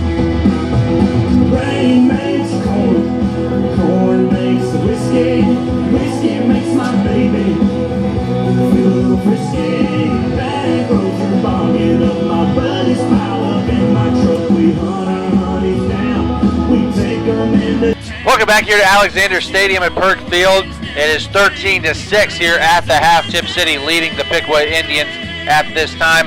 Bob Luby, you have some first half stats. Let's go over the stats.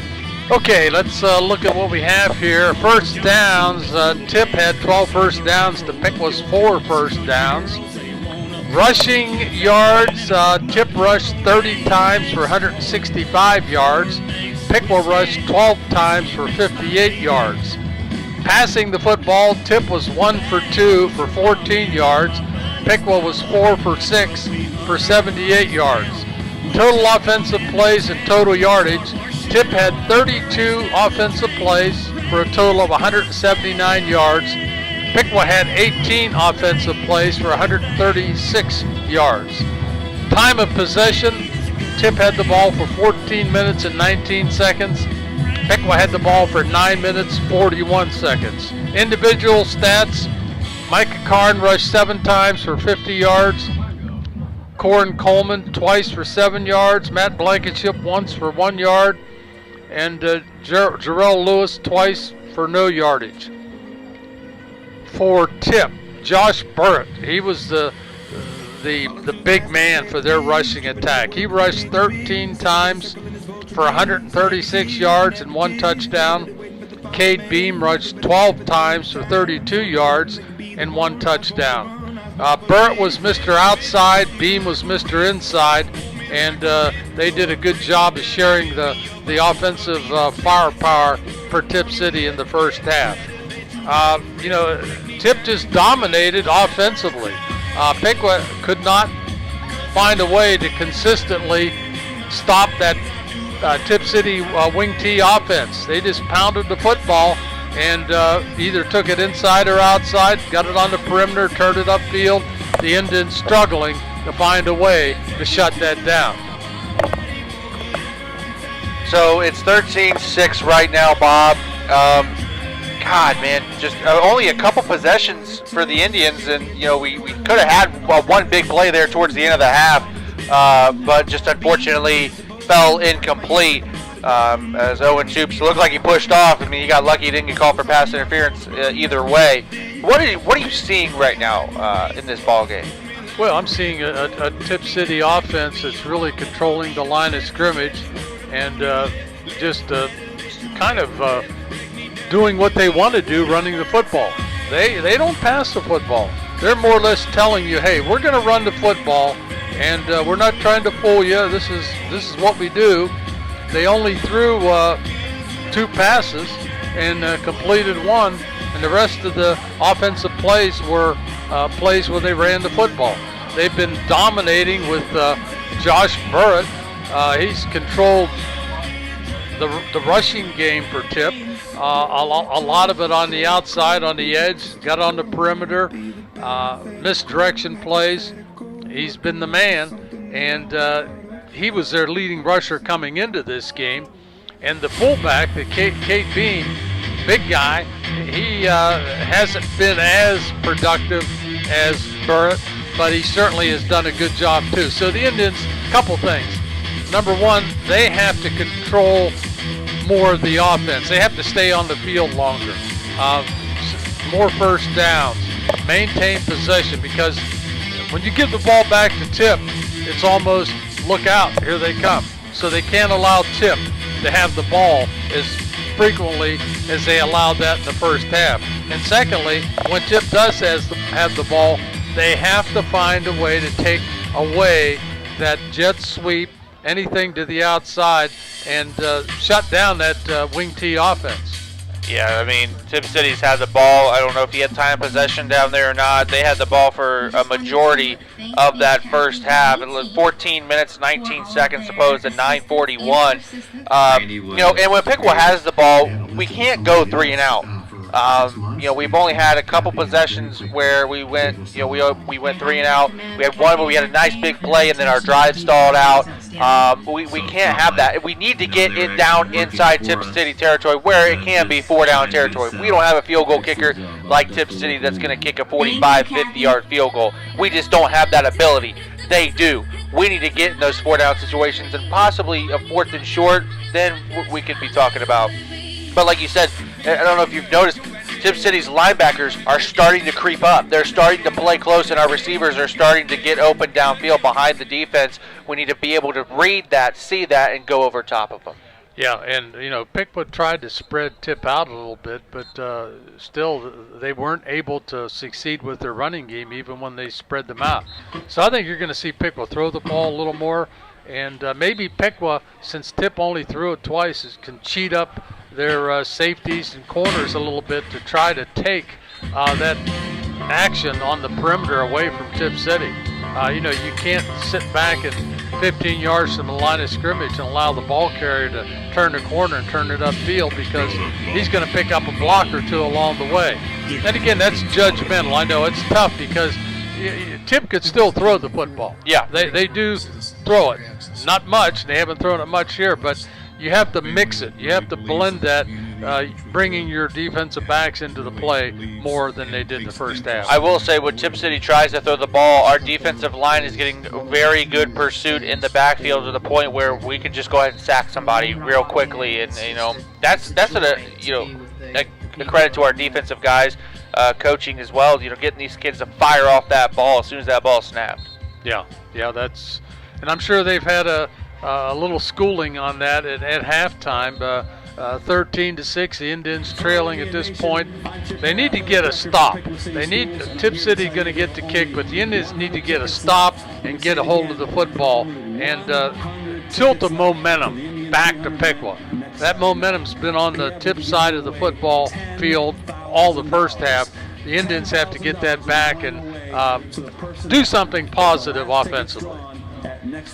We want to remind people there's a couple events coming up downtown Piqua. Again, we cover everything in the community, not just sports. On Wednesday night from 6 o'clock to 8 o'clock over at the YWCA, there's a Meet the Candidates night.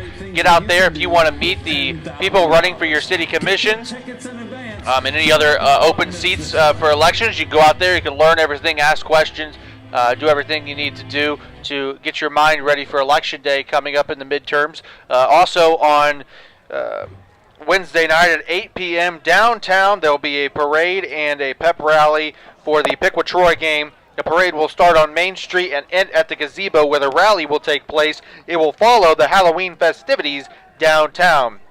Everybody wear red and blue.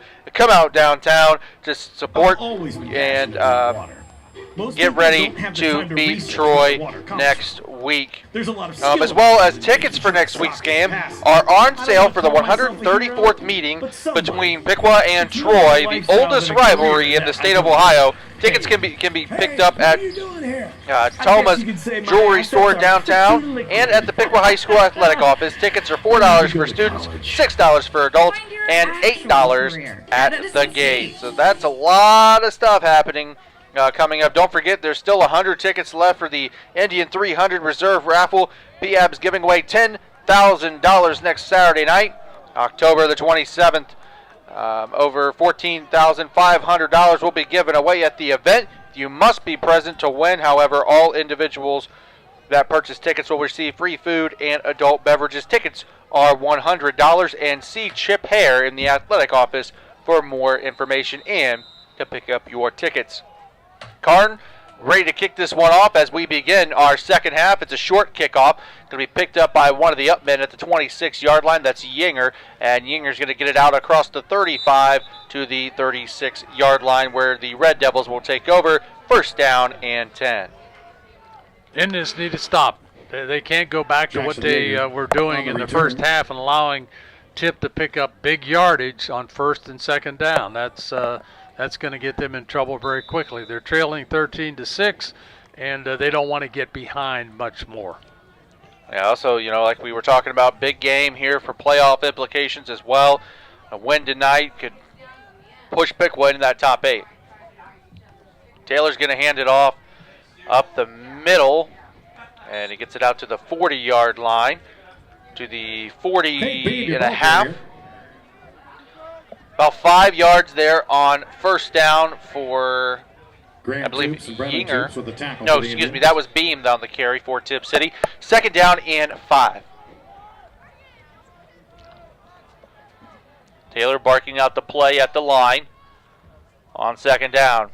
This time he's going to hand it off. I believe that is Burrett. Ball came out. It's a fumble, and the Indians are going to pick this one up. What a turn of events. Plano coming out from underneath the pile with the football.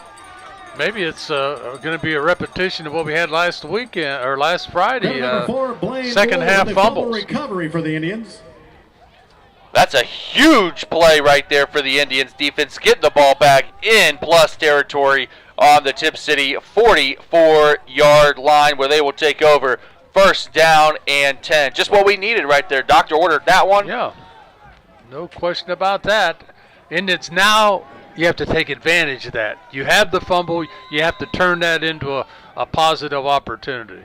Karn's going to take the snap in the shotgun and run it himself. 40, 35, down inside the 35 to the 32-yard line. 12 yards on first down for Micah Karn to pick up another Indians first down. Again, spread the Tipp defense, let Karn pick his way through, and he did a nice job that time. Big play, big first down. Tipp City went into the locker room with Big Mo on their side. That fumble as that shifted that momentum right back to the Piqua sideline. First and 10, Karn's going to run it again himself. Nice block in the backfield by Coleman. Karn dragged down from the helmet. No penalty flag is thrown. He's going to pick up 9 yards in the process, though.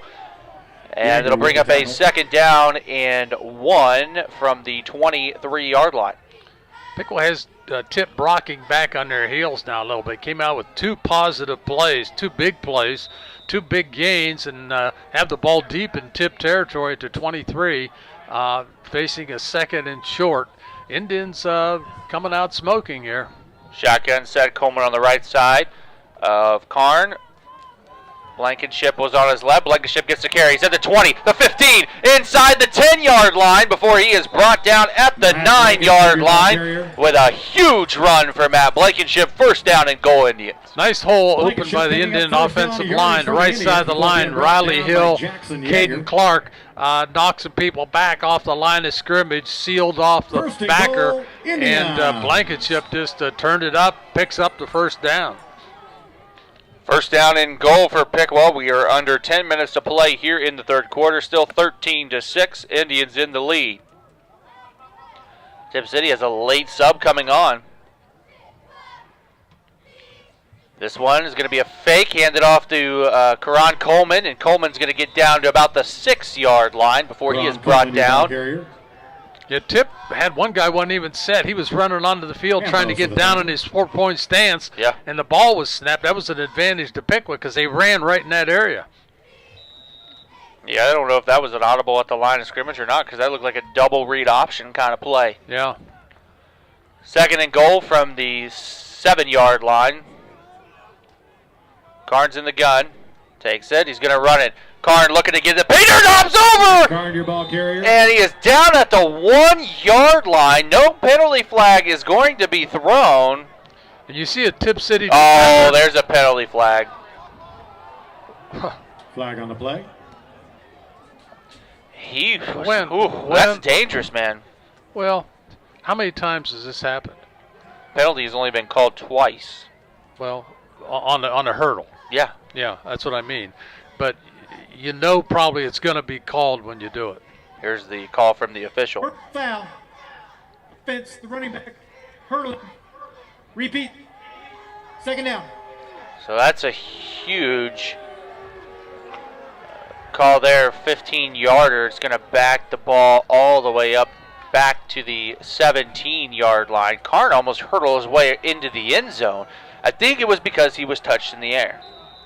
And he probably was going to be touched because of the congestion down there. I mean, you're in the goal line, near the goal line. A lot of defenders are in that pocket. So now it's going to be second down and goal for the Indians. The ball is back to the Tipp City 17-yard line. Pistol set for Karn. This time he's going to pass. He's under pressure. Has to get rid of it. He's going to scramble, and he is going to be knocked way back to the 24-yard line where he's run out of bounds. And it's going to be 3rd and goal back to the 24-yard line. I'll tell you, you talk about getting a big advantage. Now all of a sudden turning that into a disadvantage. The Indians deep back in Tipp's territory. They were deep, and now they're back at the 23-yard line. Shoot himself in the foot, obviously 4-down territory here. 3rd and goal from the 23-yard line. Karn in the shotgun. He's going to go back to pass. He's looking. He's got time. He's going to dump it off the screenplay. Karan Coleman gets it down to the 15 before he is wrapped up. And we'll have 4th and goal from the 15. Picked up some positive yardage, but this is where Piqua has to go for it. They don't have a real good field goal scheme, so they're going to have to go for the 6.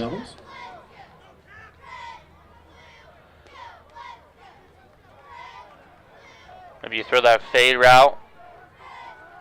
Hope for a well, it has to go in the end zone. It has to go in the end zone because they need 4th and goal. So wouldn't surprise me. See what kind of coverage they get. Karn, he's going to pass. He fires one and incomplete short. He looked like he was going to Jake Meyer.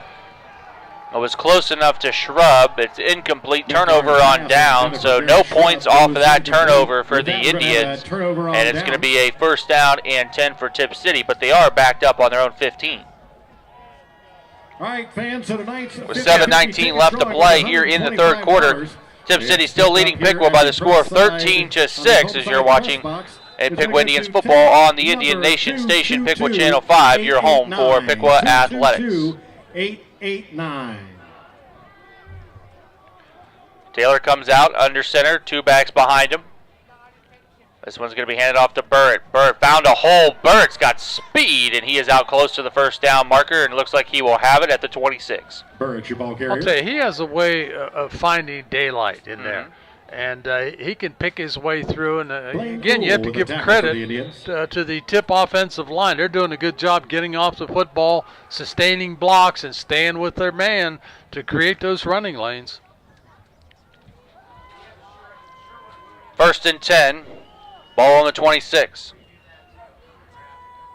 This one's going to go to Yinger on the counter. Yinger strung out and maybe gets a yard on that one. 2nd down and long upcoming for Tipp City.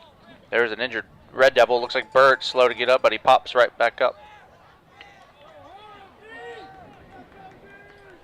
Jackson Yeager, ball carrier. Karn with the tackle. 2nd and 9 after the pickup of 1 yard.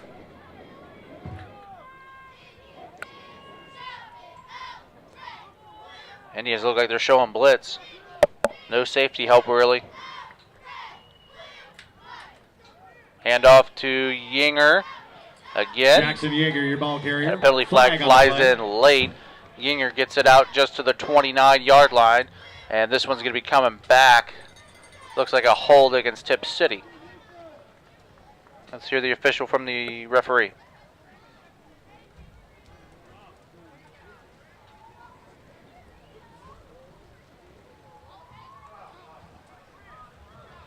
It's a hold, I believe, number 24, Burt. Just trying to read his lips down there. Burt going to be called for the hold, so that's a big penalty there. Moves the ball back to the 19-yard line, which will bring up a 2nd and 17. Indians have to take advantage of this situation, of that penalty, and not allow any big yardage here. Need a play, need a defensive play. Taylor under center again. This time he's going to hand it off to the big man, Beam. And Beam rumbles and stumbles his way across the 20, down to the 22-yard line. And on the stop for the Indians, number 37. 3rd and 14 for Tipp City. Big play coming up. Keegan Kuhn stuck his nose in there and got a hold of Beam, the running back, took him down. So big play for the Indians. This is huge right now. 13 for the Red Devils. You almost have to think that Burt's going to get the football because he's their go-to guy. And he's their leading receiver also. Not only their leading rusher, he's their leading receiver. 3rd and 13 officially. Taylor's going to hand it off to Burrett. Blankenship slipped, and good stop there. McKeegan Kuhn and Karan Coleman bringing him down. Zane Booker was also there, and it's 4th down, and a good stop by the Indians defense there, collapsing that edge. Yeah, it came up big, and Indians did a nice job. Burrett couldn't, he got out to the edge, but he couldn't turn it upfield, and Coleman arrived at the scene and took him down. Foster and Tipp standing back here as the rain continues to fall at Alexander Stadium. And to punt this one away, Ben Sauls. Nearly got a block. Caden Clark was in there. Very short punt. It's going to bounce at the 41. Toops is going to pick it up at the 37. Trying to find some kind of daylight. Breaks a tackle. Still up on his feet until Toops is finally brought down at the Piqua 45-yard line, where the Indians will come out 1st down and 10 with 4:28 left to play here in our 3rd quarter. Credit number 7, Nick Shirley with the tackle for the Red Devils.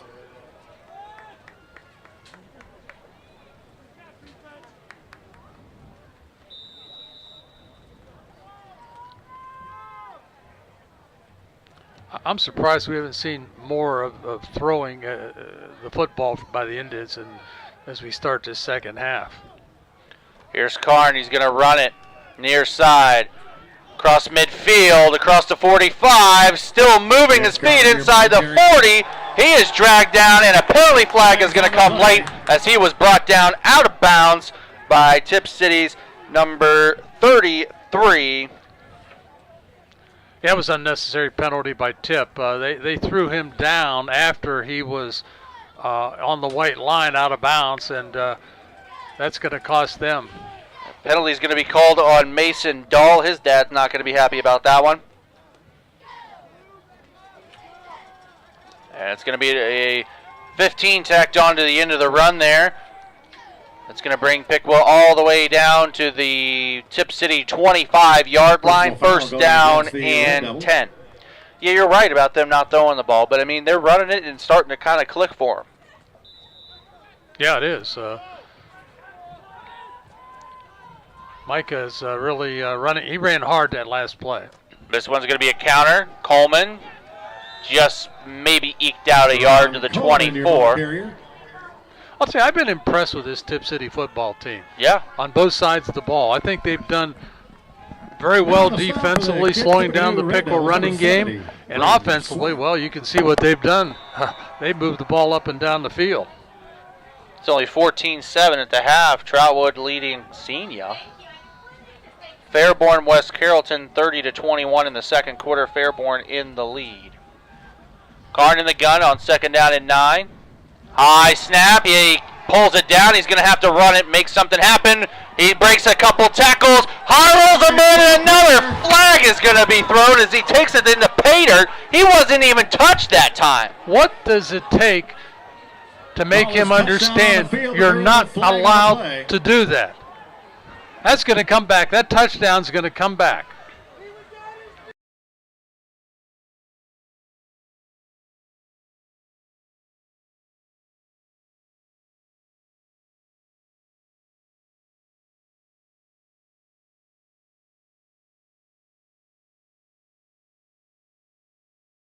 On the hurdle for Karn is going to bring this one back 15 Call is going against the from the Indians. spot, which luckily that's only the 29-yard line, so it's going to be 2nd down and 14 instead of a touchdown. So why? I keep asking why.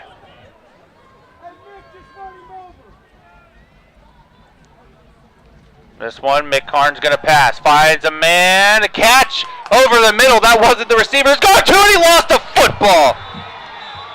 Loose ball on the field. Brendan Toops caught the ball and dropped it, and he is hurt. Slow to get up. And he's going to look like he's going to walk off the field under his own power. Thank goodness for that. He's actually staying on the field to play defense. So a touchdown was negated by a hurdling penalty by Mick Karn. Field pain for the Indian Athletics and marching band.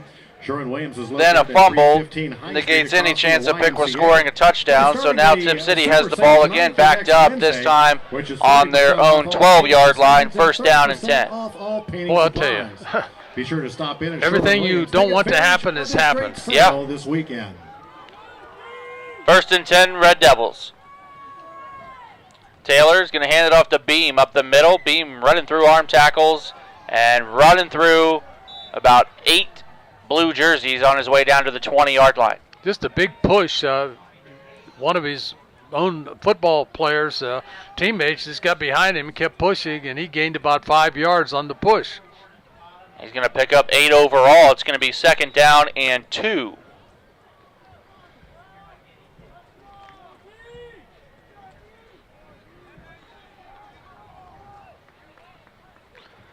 Taylor under center. This one's going to be a jet sweep. Burt trying to cut it upfield. He does. He's going to have a first down out to the 24-yard line. Needed 2, picked up 4. Good speed. He gets out on the perimeter, can turn it upfield, and he picked up the first down. So now Tipp's back in gear.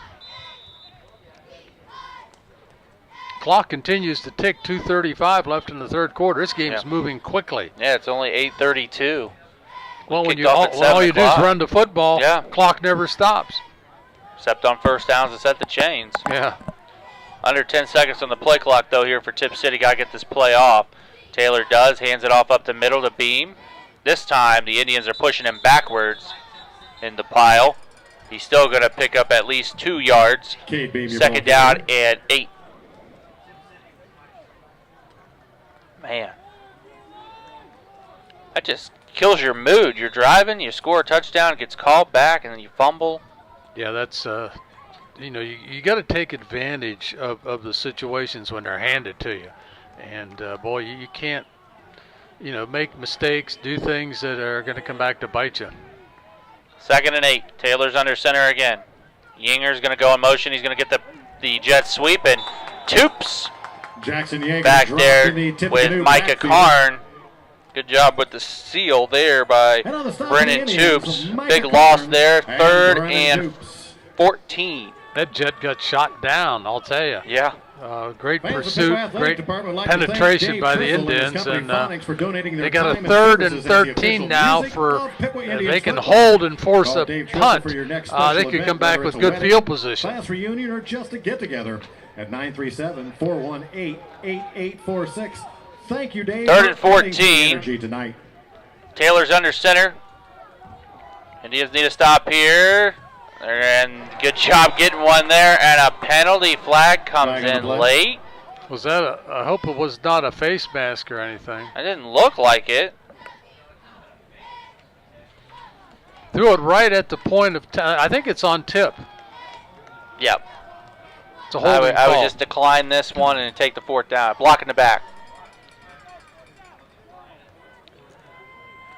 Good stop there by the Indians defense. They are going to get the ball back here with just a little bit of time left in the third quarter. It's going to bring up fourth down for the Red Devils. They're going to punt this one. Ball's on their own 15. Sauls is going to punt this one from his own 3. Foster and Toops are back on the 50-yard line. For the Indians. There's the boot. Nice punt. Toops is going to let it bounce. Piqua needs to get away from this ball, and it's touched down at the 41-yard line, where the Indians will take over with 43 seconds left to play. Piqua got the good bounce on that. It hit and bounced back into Tipp territory. So the Indians, good field position. Again, we talk about taking advantage of situations. You got to grab one of these situations when they're offered to you, because they don't come often. And you're in Tipp territory, you got to put some points on the board. They're going to take some time off the clock here. Clock was late starting.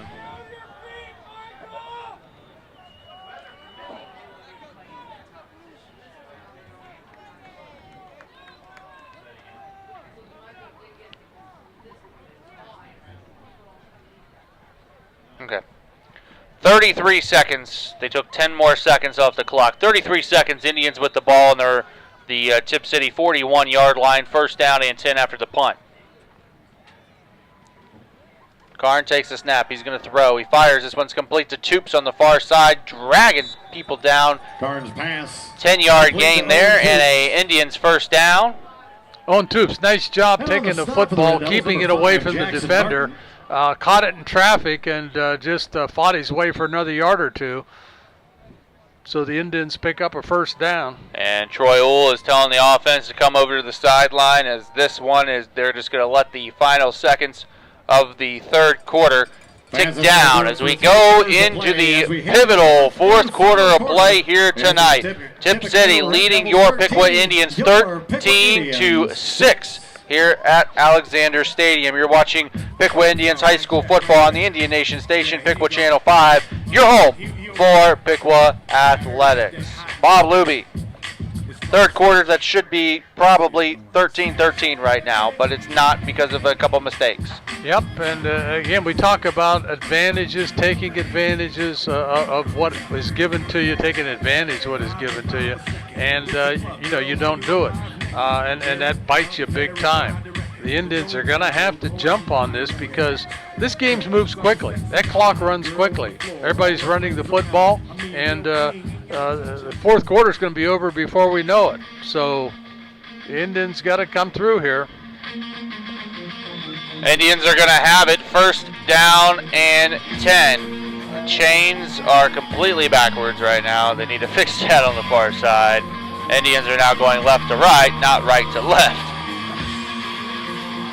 The official hadn't even noticed it yet. No. They're waiting now. Whoa, what? Oh my goodness. What? I can't imagine. This is awkward. Coleman with the ball, spinning his way across the 30-yard line. I think it was second and short. It was second and short. That's what it was. We thought it was first and 10. It was actually second and short. All right. So we were the ones messed up. I thought they had Mr. Magoo over on the chains or something. One-eyed Willie was running the chains tonight. Indians pick up a first down nonetheless, and it's first down and 10 from the 28-yard line. Karn in the gun here for the Indians. Two receivers far side, one to the near. And Karn's going to take that snap, keep it. He's going to reverse his field, and he fumbles the football. Was he trying to throw it? I think he was trying to reverse his field and change the arm position of the ball and started moving it to the other arm and just dropped it. Another turnover caused here by the Indians, and now Tipp City is going to have it first and 10 from their own 38-yard line. Wow. Last two drives for the Indians have been fumbles.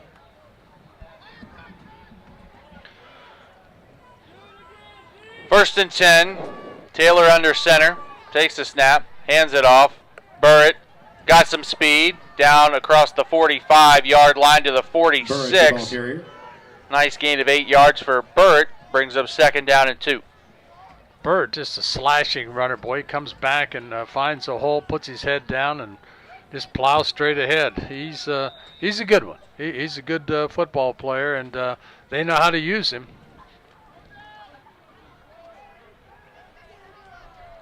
Second down and 2. My guess is this one's going to be beam right up the middle. Indians crowding that line, waiting for it.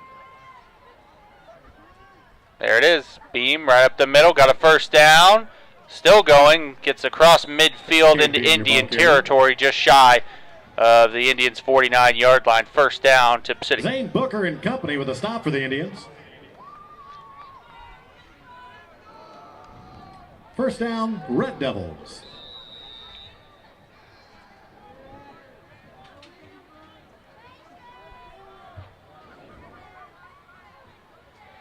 Now Tipp City's just going to take as much time as they can to get a play in. Sure. Get run, to the run line. that clock. Run that clock. Play clock down to 6 seconds. There's Burt on the sweep again. And he gets it down across the 45 to the 44-yard line. Gain of around 5 yards, 2nd down and 5 upcoming. With a tackle for the Indians. Tipp has dominated this game up to this point. Yeah. Really have. Just controlled the football, kept it away from Piqua. Then when Piqua did have the opportunity to get the football, they put it on the ground. 2nd and 5, under 10 to play. Still 13-6, Tipp City in the lead. This one's going to be a toss. Burt, far side, 1st down and more. Gets it out of bounds around the 37, 38-yard line. 1st down, Tipp.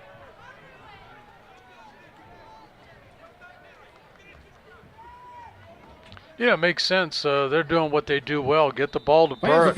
Let him carry the mail. Inside, outside. He's been effective on, all along the line of scrimmage, and he's getting good blocking. Talk about the solid blocking, the big offensive line for Tipp City. Or just keep them for yourself. 1st and 10, Taylor going to hand this one up the middle to Beam, who finds a hole and just keeps on chucking. Gets it down to the 32-yard line for about 6. 2nd and 4 for Tipp City. 4 yards, 5 yards, 10 yards. It's just been all night. I think the only way Piqua's going to stop if they can force a fumble or force Tipp to commit an errant play.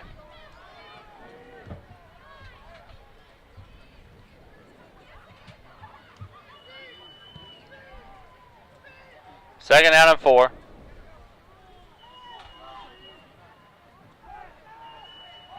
Burt's going to get it on the jet sweep. He's got a 1st down and more down inside the 25-yard line before being knocked out of bounds. Another 1st down for Tipp City. Yeah, give it to Burt coming back in motion, and boy, he just turns it upfield. He's hard to stop. He's got some jets. Good speed, good football instincts, can find a hole, can find a open area, and runs to it. 1st and 10, Tipp City. Ball is resting on the 26 of Piqua.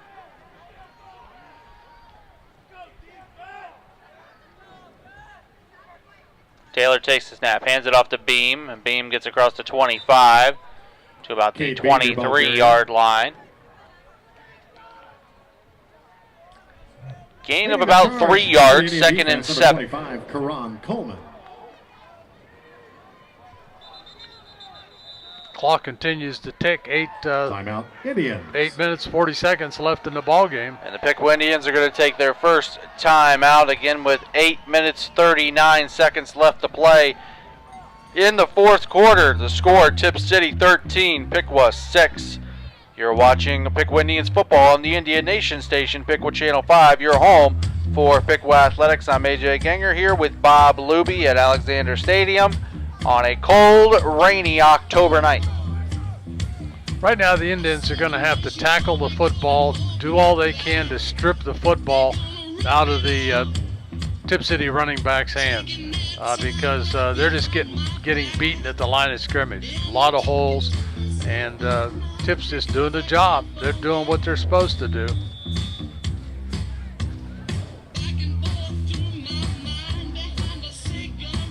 Don't forget the next time that we will be on the air for Indians football will be next Friday night as the Troy Trojans come into town for the Battle of the Miami as Troy comes in here to take on Piqua.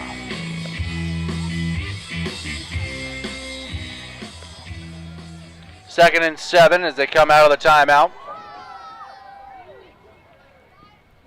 That's going to be reverse. Burt this time read very well.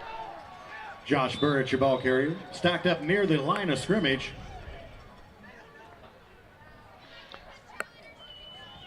And on the stop for the Indians, number 65, Zane Arbogast. Arbo in on the stop, just about a yard gain. 3rd and 7 for the Red Devils. 3rd and 6 upcoming for Tipp City. A big 3rd down here. Is this 4-down territory? Do you think Tipp lets their kicker try to put one through the uprights? I'll tell you, with the kicker they have, I think they may go. That'll make it a 2-score game. Taylor pitches it out. Bird on the far side spins his way off 2 would-be tacklers and still driving. 5 down to the 3-yard line, 1st and goal. Well, that answers your question. Don't worry about the field goal. Just give it to Burt, let him bully his way down to the 3-yard line. Yep.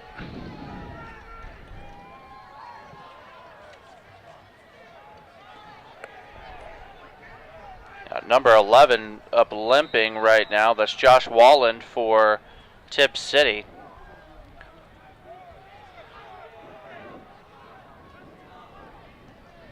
He's going to jog off the field.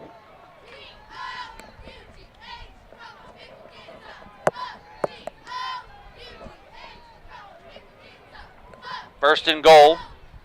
Beam. Stopped. Stoned at the 2-yard line by the Indians defensive line. 2nd and goal. Grant Toops got off the bottom of that pile. Did a nice job of shutting off the inside on that particular play. Indian defense.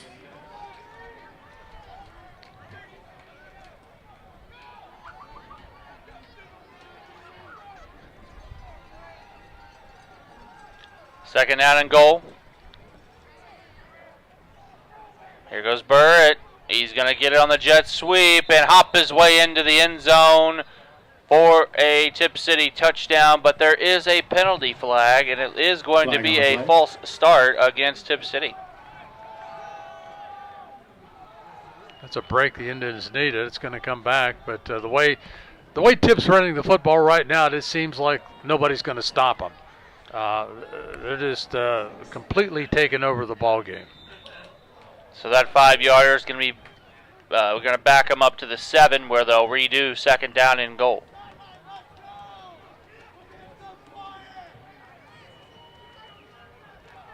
What Piqua has to hope for now is a fumble or some other errant play, because if Tipp does not get the 6, they'll kick the field goal. Fumble on the snap.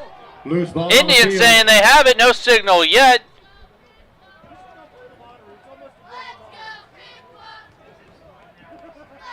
Official getting the pile. I think Toops might have it. We got a lot of officials. Yep, Piqua football.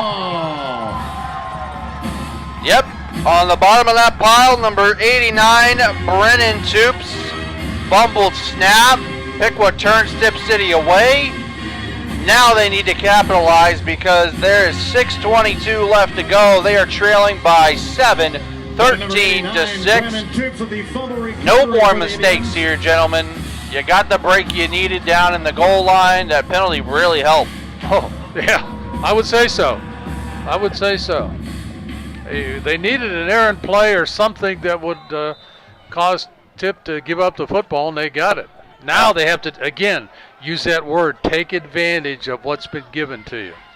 Now they got to go 93 yards on the 7-yard line. It's 1st and 10 and a penalty flag, and it's going to be a full start against False start is the call against the Indians. Piqua.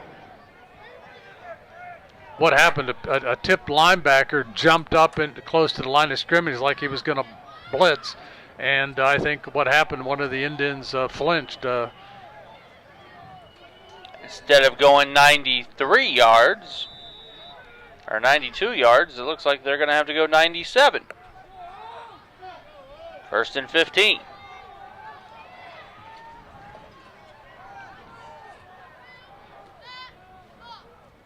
Karn takes the snap, hands it off. Coleman, far side, gets across the 5 to the 6, pretty close to the original line of scrimmage. 2nd down and 11 on the 4-yard gain. Clay, the clock continues to tick. About 6 minutes left in this ball game, so the Indians are going to have to make something happen here. Need to hurry up. Get a little pep in their step. 2nd and 11. Karn in the shotgun. Takes the snap. He's going to run it himself. Got blockers downfield. Nice block by Shrub over here. And Karn is knocked down across the 10 to the 13-yard line. A big 3rd and 5 upcoming for Piqua. Karn will be taken down by number 21. Well, this is an almost situation where you're going to have to go for even if you don't get it on third down, you're going to have to go for it on fourth with a little over 5 minutes remaining, 5 minutes and 15 seconds remaining in the ball game. If you don't keep the ball here, you may not get it back again. Need a big play here on 3rd and 5. Carnes in the shotgun. Lewis and Coleman. There's a quick pass. Oh, incomplete. Toops looked like he had it, but the official saying it hit the turf and bounced up, and now it's 4th and 5. Well, I'd say this is the ball game right here. Oh, it is. Yeah, and if they don't get it, of course, Tipp's going to have the ball deep in Piqua territory at the 13-yard line. So this is a critical play for the Indians. And Piqua's going to use their second timeout here in the second half with 4:57 left to play. Down 13-6, a big 4th down and 5 upcoming. Congratulations to the girls volleyball team for defeating Springfield 3-0 in the first round of the tournament action on Tuesday night. The Lady Indians will travel to take on Springboro at Centerville tomorrow morning starting. What play do you run here, Bob, on 4th and 5 deep in your own territory? Well, good luck, Piqua volleyball. I say either you have to find a way for Karn to run it, or you have to hit the quick pass. Now, that being said, I think Tipp's going to look for Karn to run the football. So you may have to go to that quick pass, maybe a type of slant pattern, something short, something quick. You can't afford a sack. So you have to get good blocking up front at the point of attack and get the good pass. At the Piqua High School Athletic Office. Tickets will be $4 for students, $6 for adults. A lot of people say, well, Karn's got to run the football. Well, don't you think Tipp's thinking the same thing? Yep. Here's the ball game right here, 4th and 5. Karn is going to run the football, and he is close at the 21st down by 2 yards. Well, India. Evidently Tipp didn't think like we were. Yeah, I know. Well, I mean, you tried the quick pass on 3rd and 5. And it wasn't successful, so I guess your only other option was to actually run it with Karn. He got the first down, though. At the 20-yard line, it's 1st and 10. They're spreading out the field again. We've seen this a few times. 5 wide receivers for Karn. He's going to drop back. This time he's going to throw it, and it's knocked down at the line of scrimmage. Trying to get that one out to number 20, Dylan Cheney. 2nd and 10. Clock is stopped now with 4 minutes and 35 seconds left in the football game. The Indians still trail 13-6. Boy, that 13-6 score hasn't moved. No, not since halftime. And this game is just flying by right now. It's not even 9 o'clock yet. We're almost done with this game. Yeah, that's one of the few times the clock is stopped after a play, other than a change of possession. There we go, 2nd down and 10. Karn is in the shotgun again. Takes the snap. He's going to run it himself. Karn breaks through 25, still on his feet, and stumbles down. Just shy of the 30. He's coming up a little slow. On Spectrum Channel 5. The game will be aired on Monday night at 5:30 as well as various times throughout the week. Legendary voices of A.J. Ganger and Bob Luby will be calling the action on the Indian Nation station Piqua Channel 5. Shameless plug. And apparently I'm a legendary voice. 3rd and 1 for Piqua. What about the rest of you? I know, right? You took your voice, left the rest of you Here's here. Lewis. Jarrell Lewis gets one of his few carries. Gets off a couple ankle tackles. Has some help from his blockers. Big run by Jarrell Lewis. 10 yards or more out to the 44-yard line. 1st down Indians. Jarrell Lewis, I'll tell you, did a heck of a job. Boy, he's a load. Everybody just jumped on, was on there for the ride because he pulled a couple people downfield with him, and as a result, picked up the 1st down. Butler leading 20-3 over Sydney now. Yeah. Here we go, 1st and 10. Toops comes in motion. This one's going to go to Coleman, near side. Coleman, a big burst of speed. He ran right into a wall, but gets into Tipp City territory for a nice gain of 6 at the 49 of Tipp City, where it'll bring up a 2nd down and 4. Troy's pulled ahead of Greenville 34-12. That's in the 3rd quarter. And that game was close for a while. Yeah. Under 4 minutes, almost under 3 minutes left to play in regulation. 2nd and 4. Toops comes in motion again. The handoff goes to Coleman again. Same play. And Coleman bowls his way close to the first down marker. He's going to be about a yard short as he gets it down to the 47-yard line, needing the 46, where that imaginary yellow line is not on your screen. That's going to bring up 3rd down and 1 for the Indians. 3rd and 1 for Piqua. The Red Devil. I'm looking for that yellow line. It blends well, doesn't it? It does. Piqua needs emergency here. This clock, they're taking a lot of time off this clock. Lewis, 1st down and more. 40. Lewis breaks through. 35, 30. Still on his feet. Down to the 25-yard line. 1st down, Jarrell Lewis. Well, I'll tell you, ran like a runaway truck. He was going downhill all the way. Nobody could stop him. He pulled a couple of guys with him down to the 25-yard line to Tipp. Get out of the way. A Mack truck is coming through. Yeah, that's right. The clock continues to tick, though. The Indians are going to have 2 minutes and 14 seconds left in the ball game. They only got 1 timeout, Bob. 1st and 10. Toops in motion. This time it's going to be Karn. Breaks away. Lucky there's no hold there. 20, 15, 10. Going all the way down to the 5-yard line. 1st down and goal. Piqua. Great block in the backfield by number 52, Jacob Strayer. Almost got away with a hold to center, and now he has to come out of the game. Oh, that's not good. When you lose your center, you got to put a backup center in, somebody that hadn't had worked out snapping the football. This could be critical. They're winding the clock, 1:53. Indians at the 4-yard line, actually. Jacob Hebner coming in as the backup center, and he is going to take that shotgun snap. This is where, if you're a Piqua fan, you hold your breath. There is a timeout, so now Strayer, I believe, is going to be able to come into the game again. It's a timeout taken by Tipp City with 1 minute 40 seconds left to play in regulation. Their first timeout.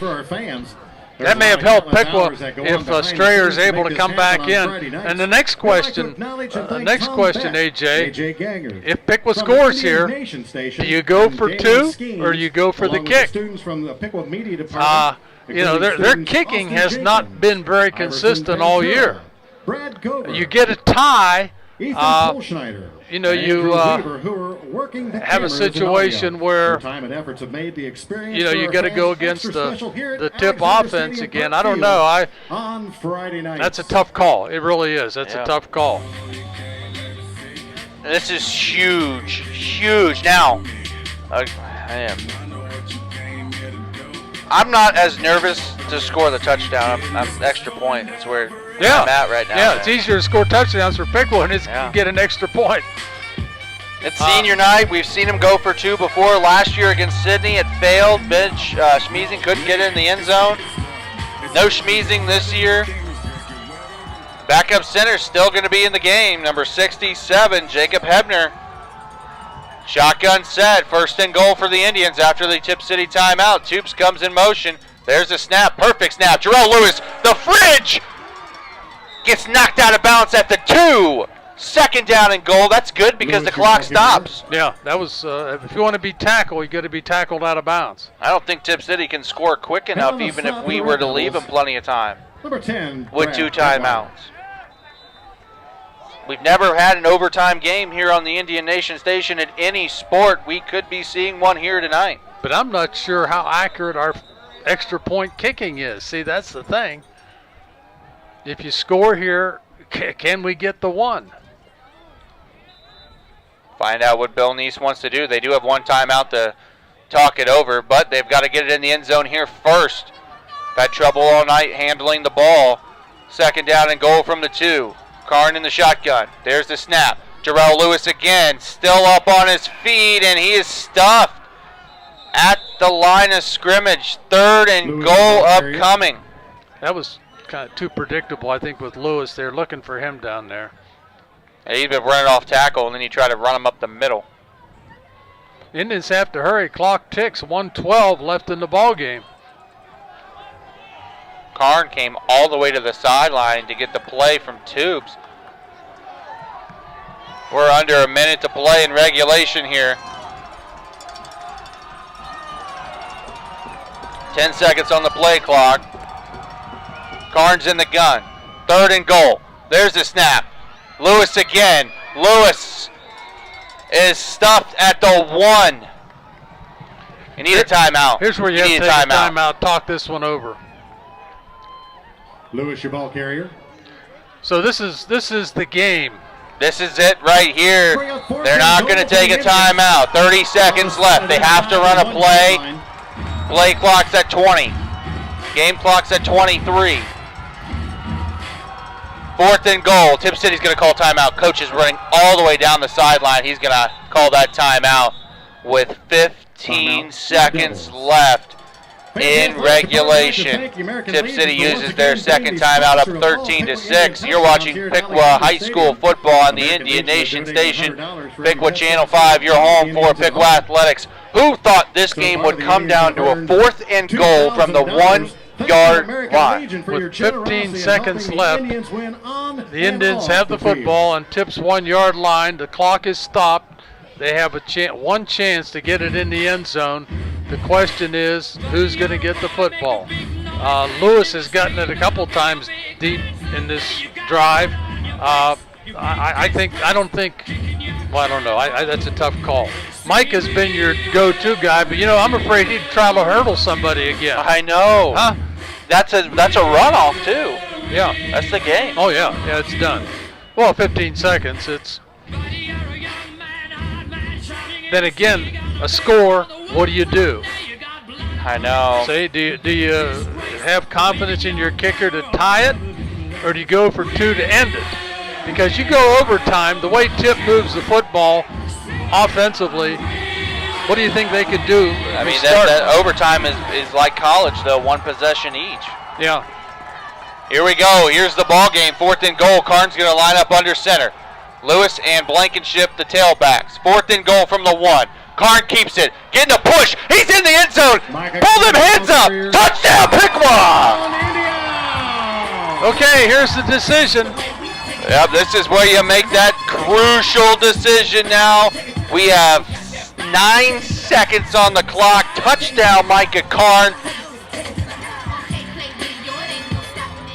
Credit Micah Karn with a touchdown run for the Indians. Indians have a timeout. I might use that timeout right now. They're going to kick it, Bob. They're going to kick it. The ball's dead center. Tubes just looked at the referee and said, we're kicking it. But there's 4 or 5 Piqua coaches. All 5 coaches from the sideline are on the field, and they are going to use that timeout. Piqua uses their final timeout, 13-12. Now this is really a difficult call. If you had a consistent kicker, I'd say no question about it. Kick it, try to go. But we had one blocked earlier too. Yeah, and we missed some. We missed some along the way. You go for 2, you get it, the game's almost over. Other than a kickoff and covering the kick, bounce it down there. I don't know what kind of extra point plays they have. If you have a good extra point play, I'd go for 2. I really would. If you have a good extra point play. And I think anytime, I'm sure they think they have good extra point plays. I don't think you throw it, though. I really don't. This is the time you don't throw that ball. You give it to the person who you think can run it in. You can push somebody in, help them in now in football. You give it to Jarrell Lewis and just hang on his back, pushing him in. I don't know if they have a jumbo package or not, where they bring an offensive lineman in to block. They're going to put the ball on the far hash. They are going for 2 to win the game with 9 seconds left. 2-point conversion. This is your ball game, folks. 1 point separate these 2 schools. Karn's in the gun, and Tipp City's going to call their timeout to give Piqua a little bit more time to think about it and us to sweat a little bit more up here. Oh, Tipp wanted to see how Piqua was going to line up. Mm-hmm. what are they going to do? Are they going to have a couple of receivers to one side, one to the other, or three to one side? Again, do you try to spread Tipp out and let Karn look for a gap and run it in? I don't know. And how much confidence have you in your offensive line? Have they been blocking Tipp the way the Piqua coaches want them blocked? Right. If you feel like you can dig out, knock somebody off the line of scrimmage and get that 2 or 3 yards, you run it. But boy, that's tough yardage down there. That really is. And the last series, or the series when we scored, we had to inch by inch just dig it out. It wasn't, automatic. Nobody's got any timeouts left, so here it is, folks. You're witnessing one of the best ball games here on the Indian Nation station. The fans that have stuck it out through the cold and the rain on their feet. 2-point conversion. Karn gets the snap, rolls out to his right, looking. He finds a lane! Karn is in! It's good! It's good! Piqua's gonna win the game! Well, no, not yet. Not yet, but they might! They're ahead. Piqua's ahead right now, but we still have to kick off. We have to kick off and not allow a run back on the kickoff. Just squib it. Just squib it. That'd be my, or even kick it out of bounds. Given the ball on the 35. With 9 seconds to go, Piqua 14, Tipp City 13. Again, just like Bob said, they got to kick it off, but man. No, it's not over till it's over. On senior night, the senior Micah Karn, though, makes the best play all year, a season playoff-saving run into the end zone. He drives you nuts on some plays. I know. He drives you nuts, hurdling, going over after he's been penalized. Well, how many times? 3 or 4 times this year for hurdling? Yeah, and he's fumbled the ball tonight as well. Yeah, but then boom, he turns around and wins it for you. And he was hit down here. Yeah. It was the kind of thing he wasn't going to be denied. He wasn't going to be denied. He wasn't going to be kept out of that end zone. It was almost like he's saying, hey, I'm going to get in there one way or another if I have to run through, over, or around somebody. And in that case, he ran through somebody, took him in for the score. Here's the kickoff from Karn. It's a squib kick as predicted, right into the hands. And 3 seconds left. 3 seconds left. One play. On the One return, play. number 21, Ben Ambos. This is it. And, Tipp City cannot really throw the ball. They're a wing T team, but you got to kind of line up, I think, in a shotgun. Get your people out there on defense for the Indians. And I'd look for Josh Burrett to get his hands on the football somehow because he's been their go-to guy. Also, as I said earlier, he's their leading receiver. Yeah. Not only their leading rusher, he's their leading receiver. And he's their playmaker. So the Indians going to have to play heads-up football here. Does Tipp have a special play? The old hit, hook, and ladder. I'm sure that's might be something they're going to run.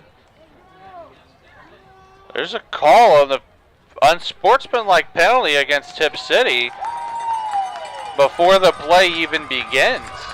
Wonder if somebody on the bench yelled something or... So they were up at the 47-yard line. Now they're going to back them all the way up to the 32. So now the Hail Mary throw becomes a lot longer with 3 seconds. This is the final play of the game. Taylor's back to pass. He's going to throw a quick one. And it's picked off by Micah Karn to end the game. What a night! What a game for Micah Karn, man! I'll tell you.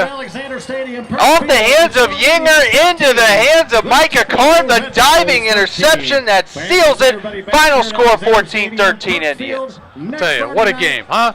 Anybody that didn't get their money's worth wasn't watching the game. Again, our final score here tonight was Piqua 14 and Tipp City 13. Indians go to 6-3 on the year. Tipp City falls under 500 at 4-4.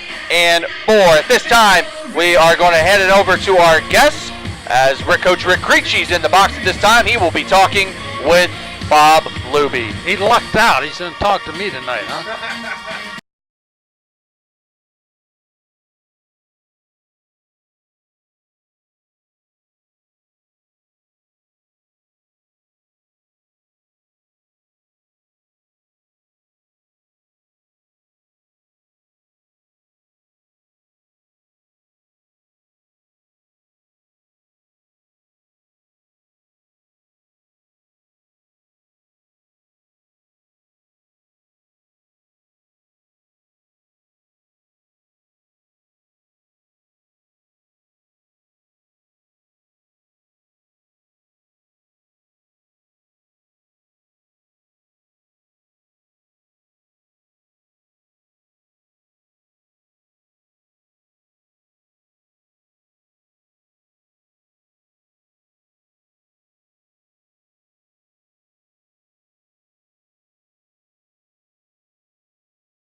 Well, Coach Creechy's with us. Coach, congratulations.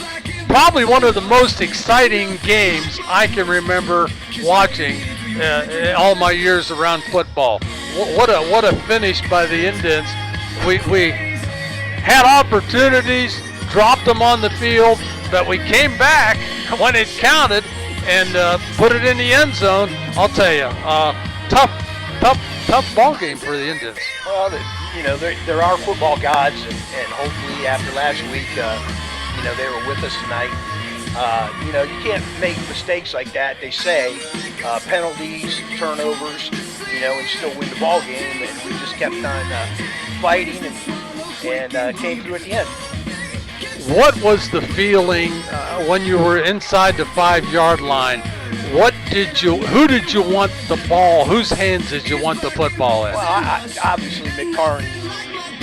That's what we're going to live and die with, and you know, that's what we did. Even though you felt maybe Tipp thought the same thing, right?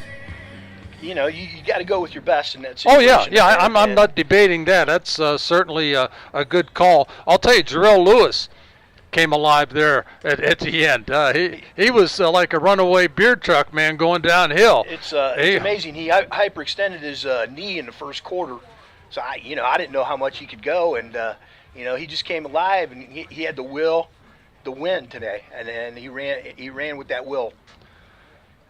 The extra point. Few seconds left. We talked about it up here. Do you go for one and try to tie it, or do you go for the win? my feeling was, our kicking hasn't been consistent throughout the year. We might hit 5 in a row, we might miss 3 in a row. So, what do you do? What was the dialogue on that? We were going to go for 2. I had read an article in a football magazine about you just have to make half of your 2-point conversions to be ahead of making every extra point. Not that mattered in this situation, but we were going to go for the win just because we felt that the kicking game hasn't been perfect, and we wanted to put the ball in our best players' hands. We used the roll out there. They covered the receivers, and he just ran it in. He ran over a couple people. That's good. He was the old Mick Karn fullback in that role. Do you have special extra point plays you like to bring out, or you just use your basic offense down there? Practice every Tuesday and Thursday. We practice 2-point conversions, and it was one of those deals where we went with what we thought would be best. We formed the wall with our 2 receivers going inside, and we brought it back out of the backfield, ran him in the flat, and if they covered him man, we were just going to run it in. They had to take a linebacker and cover him with that, so that left Mick open. Wasn't a good match when you have to do that. Coach, wing T caused us some headaches. They ran hard. They ran hard. They ran the ball well. Burritt, I'll tell you, he's Mr. Inside, Mr. Outside, and you almost felt like he's going to get the football, but still he got his yardage. That's a deal where you face that once a year now, and this is the team that does that, and it's tough. It's tough to prepare for. It really is. You can't simulate that in practice. It's really hard. We did a great job. Our scout team this week was outstanding in taking care of that business. Well, that was critical in that situation. Like you said, you don't see it. You don't see it very often, and when you're seeing spread formations all the time, and all of a sudden the wing T comes in with the misdirection and all kind of inside-outside stuff, it's tough to prepare for. The time of possession hurt us, but obviously they only scored 13 points. Yeah. So, if you get 14, then you win the game. So we're happy about that point. Can you remember in your career a more exciting game? Oh, there's been a lot of exciting games. I can, throw them out. This was one of them. Have to be. Every time you win, it's great. So I think it's just exciting every time we win. Yeah. But I'll tell you kept everybody on the edge of their seats, and a great win on senior night for taking us a little momentum going into that last ball game of the year. A lot of good things happening. Coach, congratulations. Great job. I know you guys worked hard for this, and I'm sure that everybody watching and listening appreciates the win, and let's get ready for Troy. Great. Hey, thanks for stopping by. Thank you. All right, Bob Luby, let's go ahead and go over the stats, final stats for this huge win for the Piqua Indians tonight. Okay, as a reminder, final score, Piqua 14, Tipp City 13. First downs, Tipp had 18 first downs to Piqua's 14. Rushing, Tipp rushed for 256 yards and 52 carries. Piqua rushed for 200 yards and 34 carries. Passing yards, Tipp 1 for 2 passing the football. They weren't going to pass the football. They came out and said, hey, we're going to run the football. We dare you to stop us. 1 for 2, 14 yards. Piqua 7 for 12. Pretty good passing night. 112 yards for Piqua passing the football.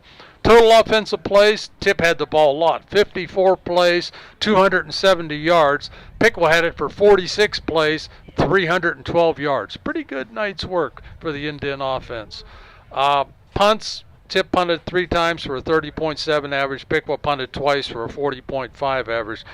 Penalties, not bad, really. No. Tipp was penalized more yardage than Piqua. Tipp was penalized 6 times for 65 yards. Piqua penalized 5 times for 59 yards. Time of possession, here was the real unbalanced situation. Tipp had the ball for 29 minutes and 37 seconds. Piqua had it for 17 minutes, 42 seconds. Individual leaders, Micah Karn, 17 rushes for 114 yards. Jarrell Lewis, 7 rushes for 40 yards. Corin Coleman, 8 rushes for 31 yards. And Matt Blankenship, 2 rushes for 15 yards. For Tipp, Wow, Josh Barrett, 22 carries for 200 yards. He blew it up today. Yeah, that was a workmanship job by Josh Barrett, and he's good. I Yes. mean, you can't Piqua won the football game. You can't take anything from Josh Barrett. He's a football player. Yeah. Cade Beam, Mr. Inside, 20 carries for 66 yards. Punting, I mentioned that earlier. What else? Tackles, Matt Blankenship had 8 tackles, 8 unassisted, 1 assisted for a total of 10. Corin Coleman, 7 unassisted, 7 tackles total. Grant Toops, 6 tackles. Brendan Toops, 4 tackles. You know, Piqua played well when they had to. Yeah. They made plays when they were necessary to win the football game. A couple times during the game, you're thinking, oh, my golly, what are they doing? You know, what the heck's going on? Why would they do such a thing? But when it get right down to the nitty-gritty, the Indians came through. I talked when you heard Coach Krejci. I said, "Have you seen a more exciting game?" Well, we've had them. I can't remember a more exciting game than this because of the time, the time of the score, and the last 5 seconds of the ball game. Yeah. Piqua punches it in. Big win for the Indians. Looking ahead next week to the battle with Troy, and Piqua takes a little momentum into that last game. They really do, and they still remain undefeated here at Alexander Stadium. 5-0 now at Alexander Stadium this year, going into the final home game next week, looking to go 6-0 and beat Troy. Huge step in the playoff race here for Piqua after this victory tonight, too. I mean, it's a good thing you don't earn points by how many you beat a person. It's just about who you beat and who they beat. And for Piqua, I mean, huge victory here tonight on a senior night. Oh, it's big, and it's been fun to be part of it. And I just want to thank you, Bob, for being a part of our broadcast team for the second year. Being up here in the booth with you tonight, my first Piqua game, calling first football game. I just want to thank you for everything that you've done for the Indian Nation Station this season and last season. You are tremendous at everything you do for not only the Indian Nation Station, Piqua City Schools, but also for our community. Well, I appreciate it, AJ. It's fun for me. I mean, this is like kids' night out for me. I mean, boy, football. I could be involved in football. I've been around football all my life, and I love it. It's special, and thank you. It's nice to work with you. Your program has done a great job here in our community, and I've learned a lot about it, and I'm proud to be part of it. We are proud to have you on board as well.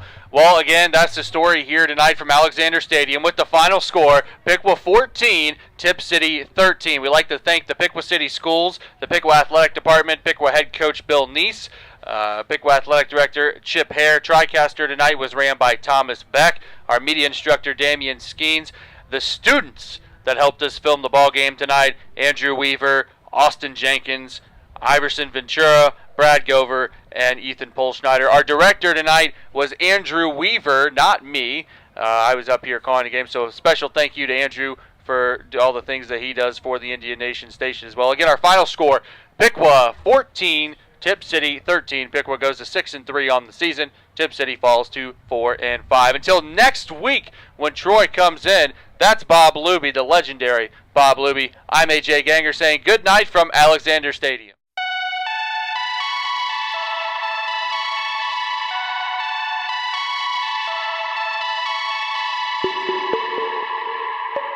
Yeah, wanna know where I don't go. When it goes from okay to a oh no. When it goes from high five to a low blow. When it goes from all five to a solo. Let me tell you what you don't know. I've been down so low.